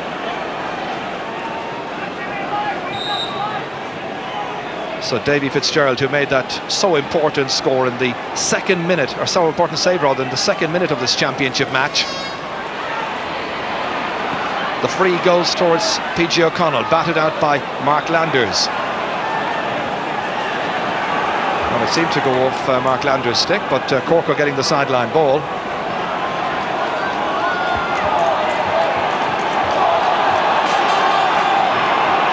Plenty of promptings, plenty of urgings from the crowd here, estimated to be around 50,000. There's a gentle mist falling from the clouds. Landers misses it. Brian Corcoran put under some pressure, but he responds terrifically well. Beating a couple of Clare men to it, but not Colin Lynch. Lynch being chased after by Pat Ryan, steadying himself inside towards Eamon Taff. A rare chance to start a championship match for Taff. A block down there is by John Brown. There's support here from Mark Landers. Landers turning it in towards the forwards again. Frank Lohan breaks it down. Dean's in after him. Brian Lohan comes to his brother's assistance. This wonderful fullback playing it outside towards Liam Doyle. Rated one of the best backlines, I suppose, ever in championship hurling. They clear the line down as far as Eamon Taff. The shoulder comes in from Mark Landers. Taff is 45 metres out, but he's missed the opportunity. Cork are making another change, and they are deciding to bring in Barry Egan. So Barry Egan from the Delaney's club in Dublin Hill in Cork. He's coming into the forward line. And so far I haven't seen who's been replaced. It may well be Kieran Morrison. Yes, Morrison's going.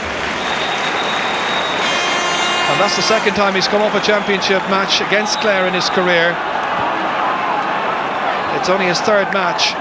Played against Kerry, played against Clare in '95, was replaced then, he's been replaced again this afternoon. That's Liam Doyle. Like a breath of fresh air, he knocks it back down into the forward line. Taff, there, the recipient of the pass, and Taff gets the score. That's the second one for Eamon Taff, and Clare now beginning to play more like the Munster and All-Ireland champions that they are. Clare 11, Cork 9. There's a genuine feeling, I think, in Munster hurling that if Clare come out of this one with their championship intact, they may well go on to claim the Munster title once again against Waterford. That's for another day. Right now it's Fergal McCormack half hitting that one inside. Sean McMahon repelling, down it goes, broken by Markham. This is Brian Corcoran, first time getting it forward. Standing back there is Ollie Baker, making sure he wasn't hooped, and that's gone to the left. Meanwhile, Clare are warming up a very familiar figure. The Sparrow is about to come in, it seems.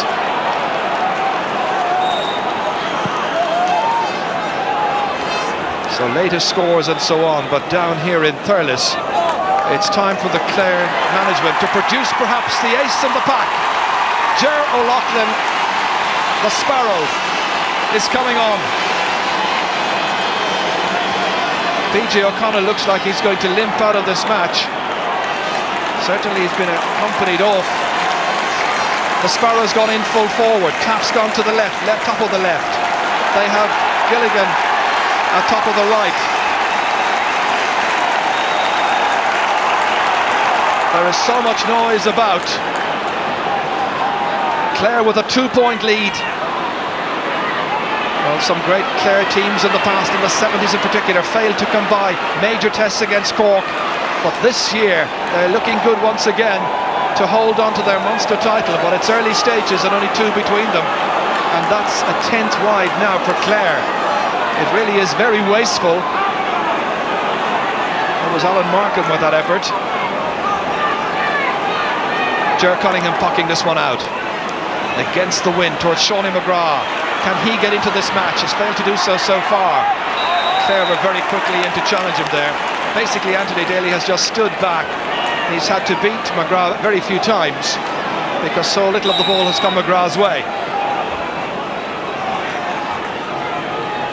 Clare's skipper to take the sideline cut. Good connection. Nicely down towards Niall Gilligan. But it's Brian Corcoran who comes away with it.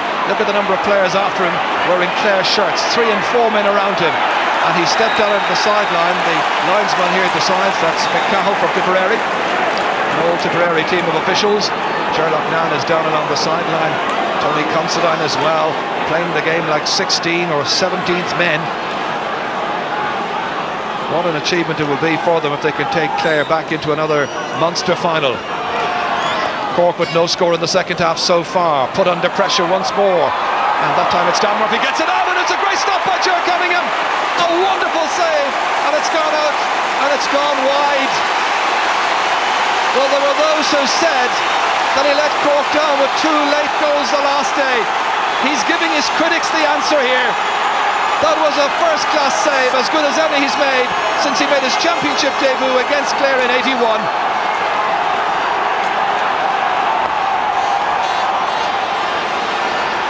Niall Gilligan coming so close to the game's first goal. Denied. That's O'Connor. Dan Murphy out first time, the Cork substitute cornerback. Soloing this one away from Niall Gilligan. Kicking it, but kicking it straight to the opposing centre half back, Sean McMahon.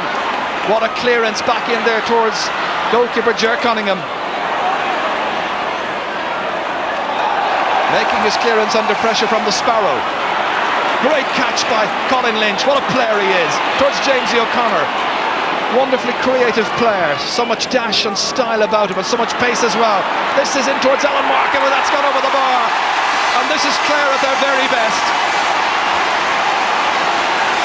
Alan Markham gets his first point. And it's Clare 12, Cork 9. Clare may have been uncertain for the first 15 minutes, but the uncertainty has come from the players wearing the red shirts since then. Cork without a score in the second half, putting pressure on Sean McMahon. Nearly 15 minutes gone in the second half. That's Anthony Daly, defiant as ever, downfield. Gilligan contests, Jamesy O'Connor's in after it, causing far more problems now to Brian Corcoran than was the case earlier on when Corcoran was marked by other players. Lovely hand pass inside to Gilligan, should be another point. And that's just inside the left-hand post. There's a method and an understanding in this Clare team. Their backs have settled. Their midfield has started to win everything in and around there, and they lead by 13 points to 9. Time and again they can freshen up the forward lines. Time and again they can keep forwards on their toes and keep them out if necessary. But when they come in, they invariably do the business. This is Fergal McCormack. Chased the whole time by David Ford and brought down by Ford, the referee decides. A very furious David Ford disputing that judgment by Willie Barrett. So far in the second half alone, Clare have created 13 chances. Cork have created only 1. There's only 15 and a half minutes gone in the half. That certainly tells an awful lot, and these mentors here are quick to learn the lesson. But have they the subs in their ranks to make a difference? Joe Dean puts it over the bar. Cork finally get a point from that free by Dean. It's his 7th in all. And this supporter here and those in the background will feel there's still hope all this time. So Dean has put just 3 between them. Older followers, I think, will remember a scoreline something like 13-11 back in the late 70s involving these teams in Munster finals, but then it was Cork. Now it is Clare. Batted forward there by Ollie Baker. That's brilliantly knocked ahead that time. Barry Egan setting up the chance for Shawnee McGrath. Will this be his first point of the day? It will be. The young Glen Rovers player finally gets going, finally gets loose, and finally gives the Cork fans something to cheer about. 2 points in the space of a minute now, and it's 13-11. Oh, they're like old friends down there, Shawnee McGrath and Anthony Daly. Davy Fitzgerald pucking it out. Brian Corcoran going across for this. Barry Egan getting away from the challenge. Clare bidding to keep their noses in front. I know of people who haven't been down to Thurles for 9 or 10 years for championship matches, and this is one they wanted to see. The meeting of the All-Ireland and Munster champions Clare and the National League champions Cork. Donal O'Cusick in the background there, sub-goalkeeper to Ger Cunningham. Liam Doyle to take this one. Swept in again towards Taft. Going there first, however, is Sean O'Halpine, partially blocked down by Markham. Won by the Sparrow, Gerald Loughlin. Taking it by Sean O'Halpine. O'Halpine getting back goal side, supported by John Brown. John Brown from Blackrock comes out, he's fouled, and that's a free out to Cork. In terms of where the fans are, from a line roughly halfway across the field here, everything to the right is Cork support, everything to the left Clare support, and they're making their feelings known. The bruised John Brown wins the free out for Cork.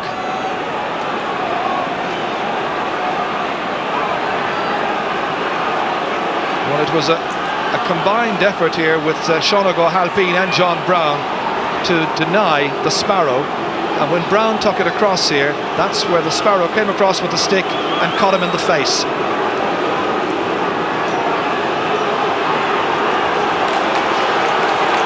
The jeering is against Gerald Loughlin, and the elbow for his trouble from Diarmuid O'Sullivan. Well, nobody likes to see foul play. Well, whether or not it was absolutely intentional on the Sparrows' point, or that's another point altogether, or the Sparrows' part, I should say. That's a great catch. Clare usually the most sporting of players against the Cork men. That's down there, which Colin Lynch is trying to take clear. Joe Dean was in there as well. Comes back to Pat Ryan on his left-hand side, firing it in there towards Shawnee Farrell, who hasn't been all that effective so far. He's now gone into full forward. Alan Brown has gone to top of the right. But the Clare full backline has settled down. The half backline in particular, with Sean McMahon and Liam Doyle taking a firm grip. It's been in midfield Baker and Lynch who've been the more dominant of the two, and so much of the ball going in there to that Cork backline. Markham swinging this one across. Missed there by Pat Ryan. Alan Markham was the Clare player in there contesting.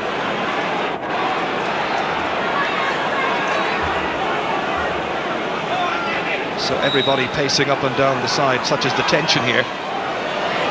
Colin Lynch floating it in. Runs in beyond the last man, who was Niall Gilligan, but stopped by Ger Cunningham. Again showing awareness to link up with Sean O'Halpine, whose first touch let him down, however. Might have made a longer clearance out. Instead it's David Ford towards Taft. Cork get a stick in the way there. McDaly got it down as far as a colleague, and away comes Mark Landers. Ollie Baker chased him the whole time, and the referee is in there to whistle. May throw the ball up with just under 13 minutes, with just under 15 minutes remaining. But a very spirited second half contest. 2 points the margin. That's Cyril Cavanagh, one of Cork's greatest supporters, always wears that Mexican hat. Over there for Cork was Barry Egan.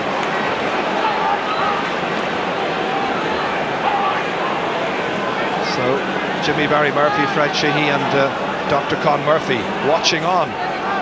But the Clare mentors with their early switches, and Ger Loughnane with a broad smile on his face, tense beforehand, must be enjoying it a bit now. In the past he has been denied time and again by some very good Cork teams during the 70s in what was for him a wonderful career, but one which ended up without an All-Ireland medal to his credit. But he's done it as a coach and manager. Liam Doyle whipping that one in beautifully. Jamesy O'Connor fouled by Pat Ryan. That's the 45-metre line. Pat Ryan, who first played in Cork's championship team last year against, or rather this year, in the match against Limerick. This time it's Jamesy O'Connor's free. That's whipped in and over the bar. 3 points for Jamesy O'Connor. And Clare extend their lead to 3 points. A match without goals so far. A couple of goal mud incidents. Good save in the first minute by David Fitzgerald. Good save in the second half by Ger Cunningham. Here's Joe Dean in towards Shawnee McGrath. The shot by McGrath goes sailing over the crossbar, and now he's got a second.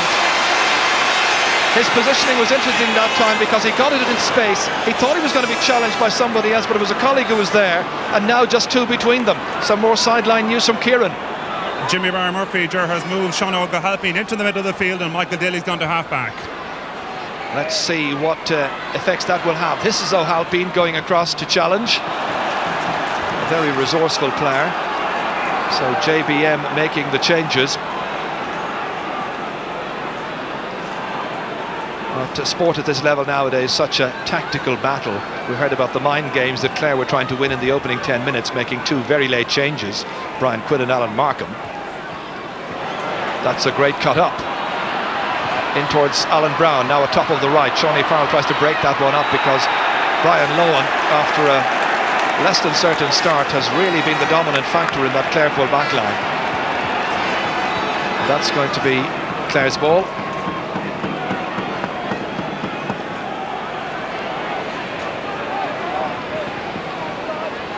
Eamon Taff, by the way, has gone back to full forward for Clare. They've been switching things around a little bit. The Sparrow has now gone to top of the left. This free to Clare will be taken by goalkeeper Davy Fitzgerald. Kevin Murray is being prepared by Cork. They're under pressure. Dan Murphy lifts that pressure up towards Fergal McCormack. Hasn't really had the chance to close down Sean McMahon. Both centre half backs have had good matches in this game. Here's McGrath having a much better second half. 2 points to his credit. That was wonderful follow back play there by Liam Doyle. Balletic like, he managed to twinkle away around and managed to take possession with the stick. Well, not for nothing are they known back there as the Magnificent Seven, the Clare defenders, supported this afternoon of course by Brian Quinn, who's come in as a replacement for Michael O'Halloran. Ollie Baker to take this sideline cut. His side 2 points in front. But a match which can still swing either way, although Clare have had the better of things in the second half. Jamesy O'Connor coming in. Clare needing something here. Getting into the Sparrow, and the Sparrow's put it over the bar. Gerald Loughlin's first point since been introduced as a second half sub. Very happy Clare supporters watching their side now with a 3-point lead, and as we watch that, let's have some more team news from the sideline. As you said, Kevin Murray is in the game. He's replacing Sean O'Farrell at corner forward. Okay, so Shawnee Farrell has gone and Kevin Murray will come in. Player introduced in 1994 against Limerick in the second half of that championship game down at Limerick, and he scored 2 goals. Cork needs something like that this afternoon as they attend there to Alan Markham. Colin Flynn there, Porrick, Quinn the doctor, and of course the familiar figure of Ger Loughnane. So Alan Markham being attended to before going back into top of the right. Kevin Murray, top of the right for Cork. And now it's all down to about the last 9-10 minutes. Who has the greater resolve, skill and determination to go through to the Munster final? Annoyance from the Clare fans, annoyance from Colin Lynch as well as that decision has gone Cork's way.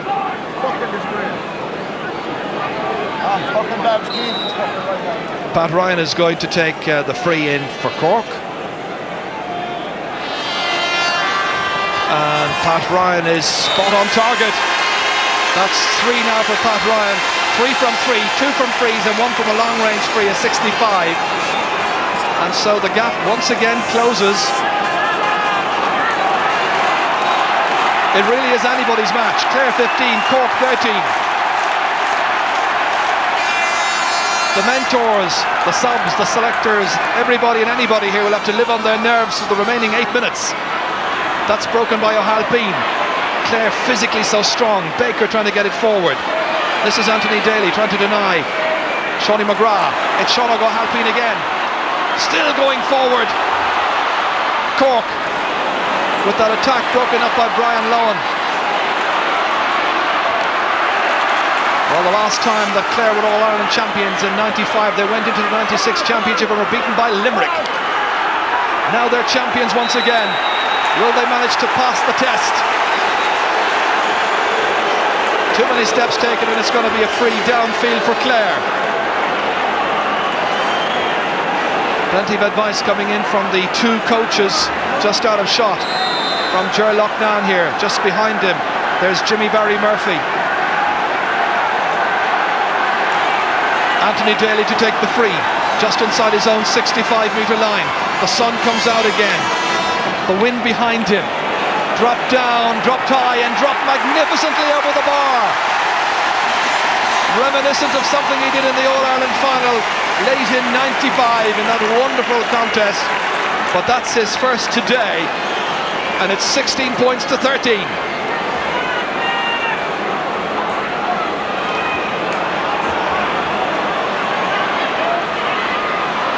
This is Barry Egan. Dragged forward by Kevin Murray. Egan again.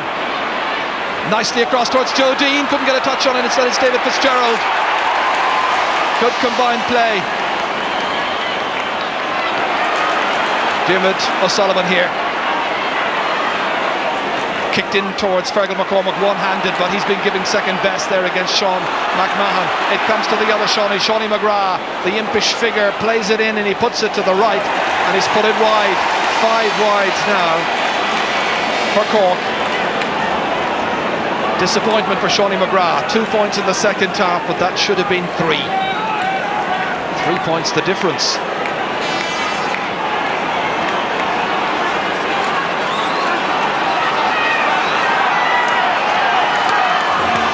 Davy Fitz pocking it, this time going to the right.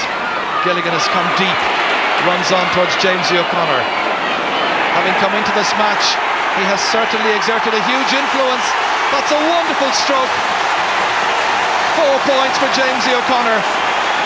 A wonderful career he's had. In championship matches, he's now scored a total of 77 points in this, his 16th championship game. That's quite a record. Ger Cunningham's puck out. Broken here by Baker. Catches it really well. O'Halpine chasing him towards Niall Gilligan. Getting it second time of asking. Taking it by Mark Landers. Gilligan now at right half forward. Looking to stretch that lead even more. And that's another one. And this is a winning performance now very definitely by Clare. Gilligan with 4 points. What a contribution. All of them from play. And Clare lead by 5 points. Cork will come into this match with very high hopes, but Clare are not All-Ireland champions for nothing. Tremendous displays all over the park. Sean McMahon with that huge leap in the air. That's a brilliant block down by Mick Daly of Cork against Colin Lynch, but Lynch gets it again, delivers it downfield. It's kept in play by Alan Markham. Still going by. And from an absolutely hopeless situation, he's put it over the bar. The man who was brought in at the 11th hour has got a second point.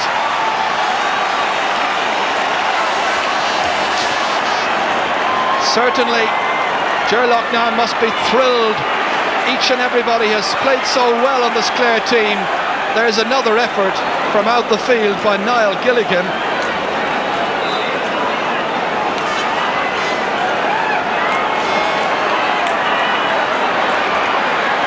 Ger cutting and pucking out. It must be so disappointing for him with all his experience.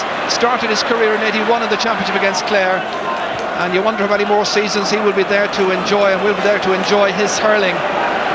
Is his career to end against Clare as well? Sean O'Gallagher hitting it in towards a Clare defence that's been so well marshalled by Brian Lohan. Supported here and supported well by Sean McMahon. He's had another terrific game. In towards Ollie Baker. He's played soundly throughout. Towards Niall Gilligan. This team is going to take some beating, you get the feeling. Once again, Taff, a well-prepared Clare team. They're turning around now the reversal of the league semi-final.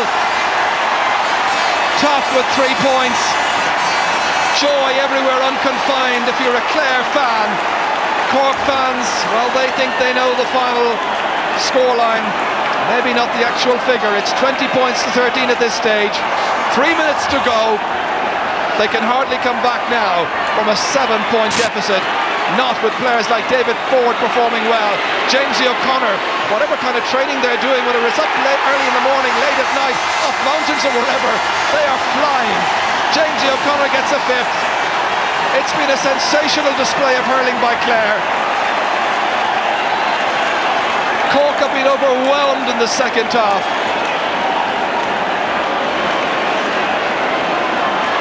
Once again, it's Cork who are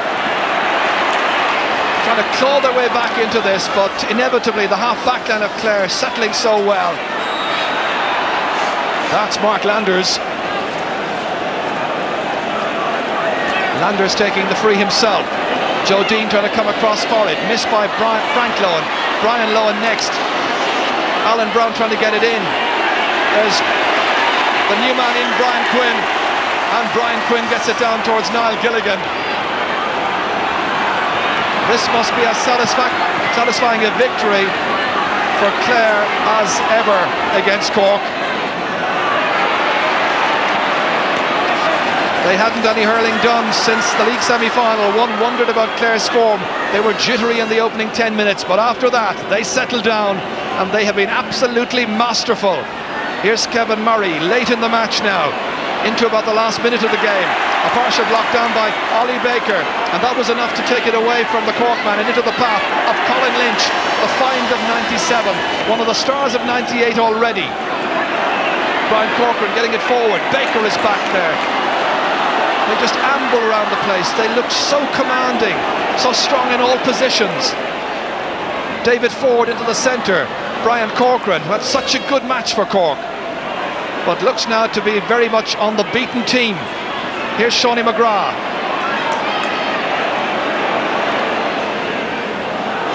This is Frank Lohan, supported here by Sean McMahon. What a backline in which to come in, as Brian Quinn has done that as a replacement for Michael O'Halloran. Well, you have to admire the Clare selectors as well for not being slow about making changes. Ger Loughnane has just given a thumbs up to the Clare fans on the sideline. He's walking up and down the sideline here. They're cheering him to the rafters. Cork had 22 scoring chances. They took 13. Clare had 39 scoring chances. They've taken 21 so far. That's an incredible record and an incredible job done well once again by Ger Loughnane. The match now heading into injury time. Niall Gilligan again showing so much pace, quick off the blocks. Poor finish on this occasion, but 21 points is such a wonderful figure to put up. Mention of 21, their number 21 is just coming in, Fergal Haggerty. Well, they could take off just about anybody, I suppose, but Haggerty has gone off. It seems to be Alan Markham has come on, or want to come off. Haggerty has come on. So many switches and changes late in the match. It's a great catch by Fergal McCormack. Cork will be disappointed, but they've run up against one of the best championship teams they could have possibly played against.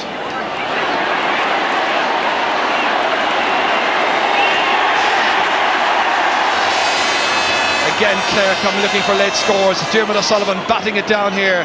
Mick Daly coming for it. Out to Mark Landers. Landers driving it forward in over the head of Anthony Daly, waiting for the others to come for it. Lohan did. Seanie McGrath looking for a late consolation score. He's dragged down, and it's going to be a free on the 20-metre line. Frank Lohan, the one who committed the foul.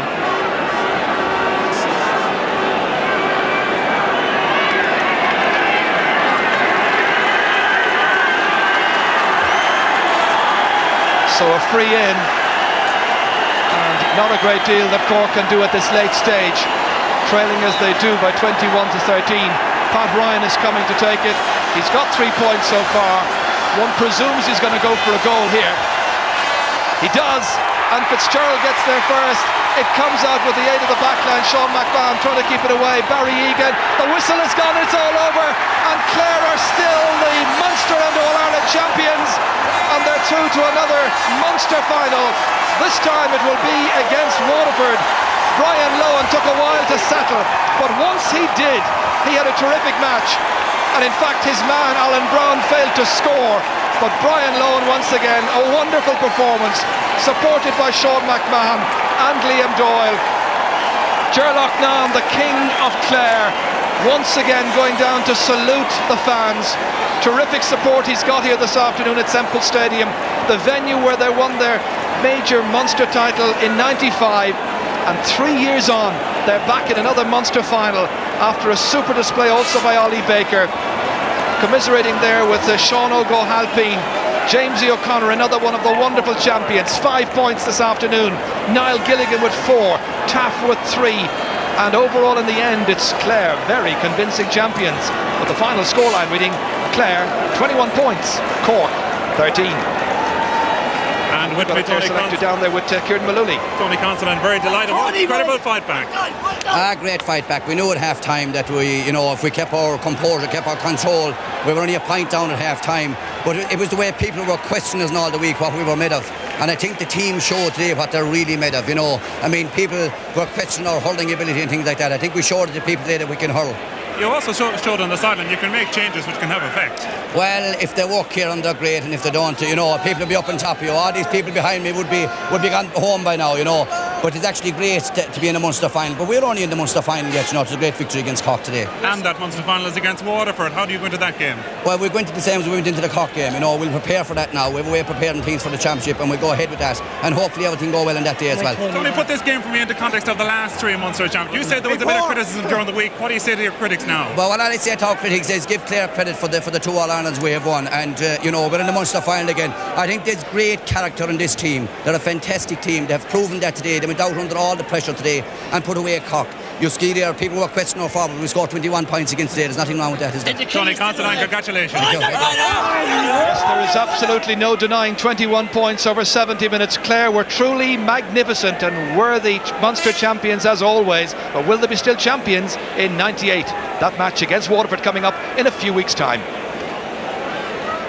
Well, we don't know whether they're going to be champions or not, but they're certainly still in that title race, aren't they? I'll tell you who's not in the title race. It's the Ulster football champions, Cavan. They have relinquished their crown in the north, beaten today in Clonus by Donegal by 15 points to 13. Cyril Farrell, what can you say about that? Once again, in that last 10-15 minutes of a big championship match, Clare have upped it a gear, up to 2 gears. First thing you have to say, Michael, is give credit where it is due. Like Gerlach Nan, the management team and the boys, the team, they've got their act together. Okay, they went in dead cold today from a training pitch, and as the game went on, even though, as I was saying at half time, they were a point on, but you just feel that they were gaining and getting on top, kind of grinding Cork down to a halt. And they came up trumps again. Gerard did the mind games before, and we kind of suspected to do something like that. But Alan Markham was a new lad on the block, and today I thought Niall Gilligan, all the new lads played very well. But Gilligan, and I know young Taff very well, and he'll feel fantastic today. I know he got a goal at One Ireland, but he never really made that team since today was his first game. You could see it meant so much to him. And they're going to be, who's going to stop them? Waterford are in the Munster final, and Clare will be favourites after this. They're the Munster champions, and they're going to go from strength to strength, because that game was the biggest game they had, say, for the last year and a half, really. And it's a big step. Well, the man beside you obviously is very disappointed with that result, Cyril. hard look to most, but nonetheless, I mean, Cork didn't do so much wrong. It just wasn't there for them, was it? They weren't good enough. As I said at half time, we had opportunities in the first half that we didn't take. The second half, there was only one team in it in the second half, and I mean, to score 21 points, get 17 from play, that's brilliant scoring altogether. And you've got to take a hat off to Clare. They were deserved victors at the end of the day, and their backline again was superb in the second half. And as I said, when you put pressure on our own defence, Cork defence, as it was in the second half, you're always going to have cracks. And they got scores, and they scored, and they went from 5 points ahead to 6 points ahead, and they really punished Cork at the end of the day. OK, well, there was many talking points in that second half. We'll be having a look at those. However, before that, we're going to take a commercial break. Join us again in a few moments.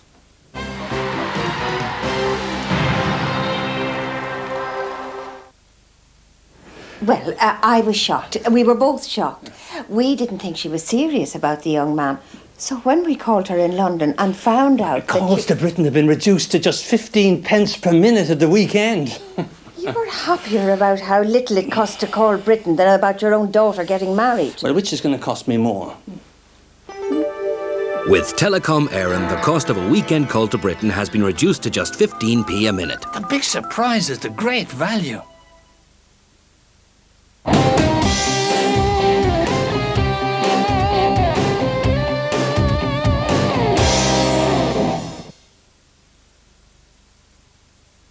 Is this your first? Yeah, I finally got my licence. Congratulations. You never forget your first. Full service record. And brand new tyres. She runs like a dream. And only one previous owner. One very careful owner.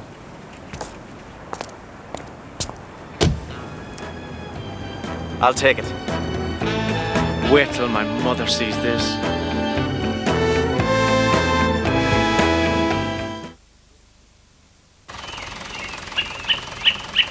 The performance is about to begin.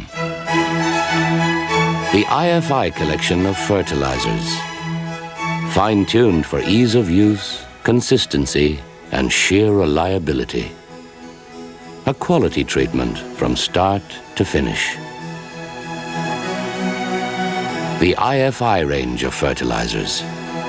Farming's classic favorites. Wilkinson Sword bring you technology in 3 dimensions. The new Protector 3D. Its wire-wrapped blades now move in 3 ways for the optimum balance of safety and closeness. Protector 3D from Wilkinson Sword. The feel of smart design. In a fresh new line of performance toiletries.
The new Furniture Centre Cork Super Anniversary Sale is now on. Massive reductions in sitting room, dining room, kitchen and bedroom furniture. Open 7 days and on Sunday 2:30 to 6. Look it up, check it out. The Red Book for what's available in your area. Tasha Own, the business and shopping guide that's used nationwide by thousands. It's guaranteed Irish. Stable of Cork, a unique experience for the man. Introducing you to a new lifestyle. Experience this award-winning store, unique to Ireland.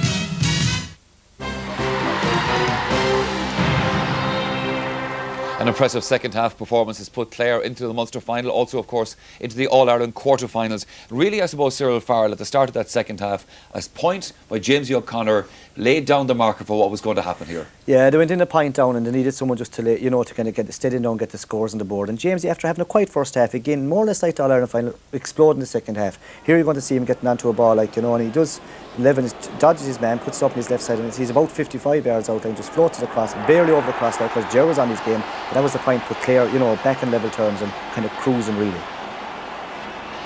Yeah, fine point, wasn't it? Yeah, you can see him again on his favourite left side. And you'd imagine that he's going to drop sharper. It just makes it, and it's agonising. All you can do is look up at it. There was an incident, Tomás Mulcahy, happened shortly after that, then a goal opportunity for Clare. Had this gone in, the floodgates would probably have opened. Ger Cunningham did so well here. Yeah, it was an excellent save by Ger Cunningham, and any doubts that had about his goalkeeping ability, certainly on this evidence here, that was a tremendous save, because the forward himself does everything well. When it breaks out to him, he lets fly, and that was a terrific save. And how the man saw that, I just don't know. Yeah, it's a credit to Ger, and I mean, here we see it again. It's a tremendous shot, but a great save, and blocks it with the hurley as well. And if that had gone in, I mean, that was only 10 minutes into the second half. If that had gone in, I'm sure Cork would have been under a lot more pressure again in the end. Cork needed the ball in the hands of men like Shawnee McGrath far more than they got it today. Shawnee scored a couple of lovely points, lovely one in the second half, but wasn't enough of this. Yeah, Michael, Cork just hadn't the ability to open up the play, but you have to hand out that down to the Clare backs. Here again, you see, when he does get a bit of open space, he's going to get across onto this ball here, coming from the far side, flicks it up, and from the hurl, doesn't even catch it. Beautiful stroke over the bar. And I was lovely to see when he went back to his position here, Anthony Daly kind of said to him, well done, put his hand round him more and said, couldn't do anything about it. Yeah. He's such a fantastic player, but they couldn't do enough for today. Yeah. One thing I'd like to have a look at in this second half, Cyril. Now, last week we pointed out an incident in the Offaly Wexford match, a foul on a player. With something similar happened today. John Brown got a clip in the face, and we've been pointing out this because obviously these are the kind of things you don't want to see in a hurling match. Yeah, but it looked, when you look at it again, it wasn't as bad as it looked at first. Again, you see John Brown gets on the ball here, and he's going out it now. The Sparrow, Gerald Loughlin comes across, and he's trying to flick the ball more or less from the back. You'll see it again in slow motion now. John Brown goes on, he does get it across the face, but if you just watch closely here, Sparrow just gets into hurling, but he actually hits him across the jaw underneath, and again, it looks terrible. The referee went in and probably booked him, but I don't think there was any malicious intent, like he really meant it as such. He was trying to get onto the ball, but again, if a strict referee could go. The hurl was still a couple of feet away from the ball in that incident.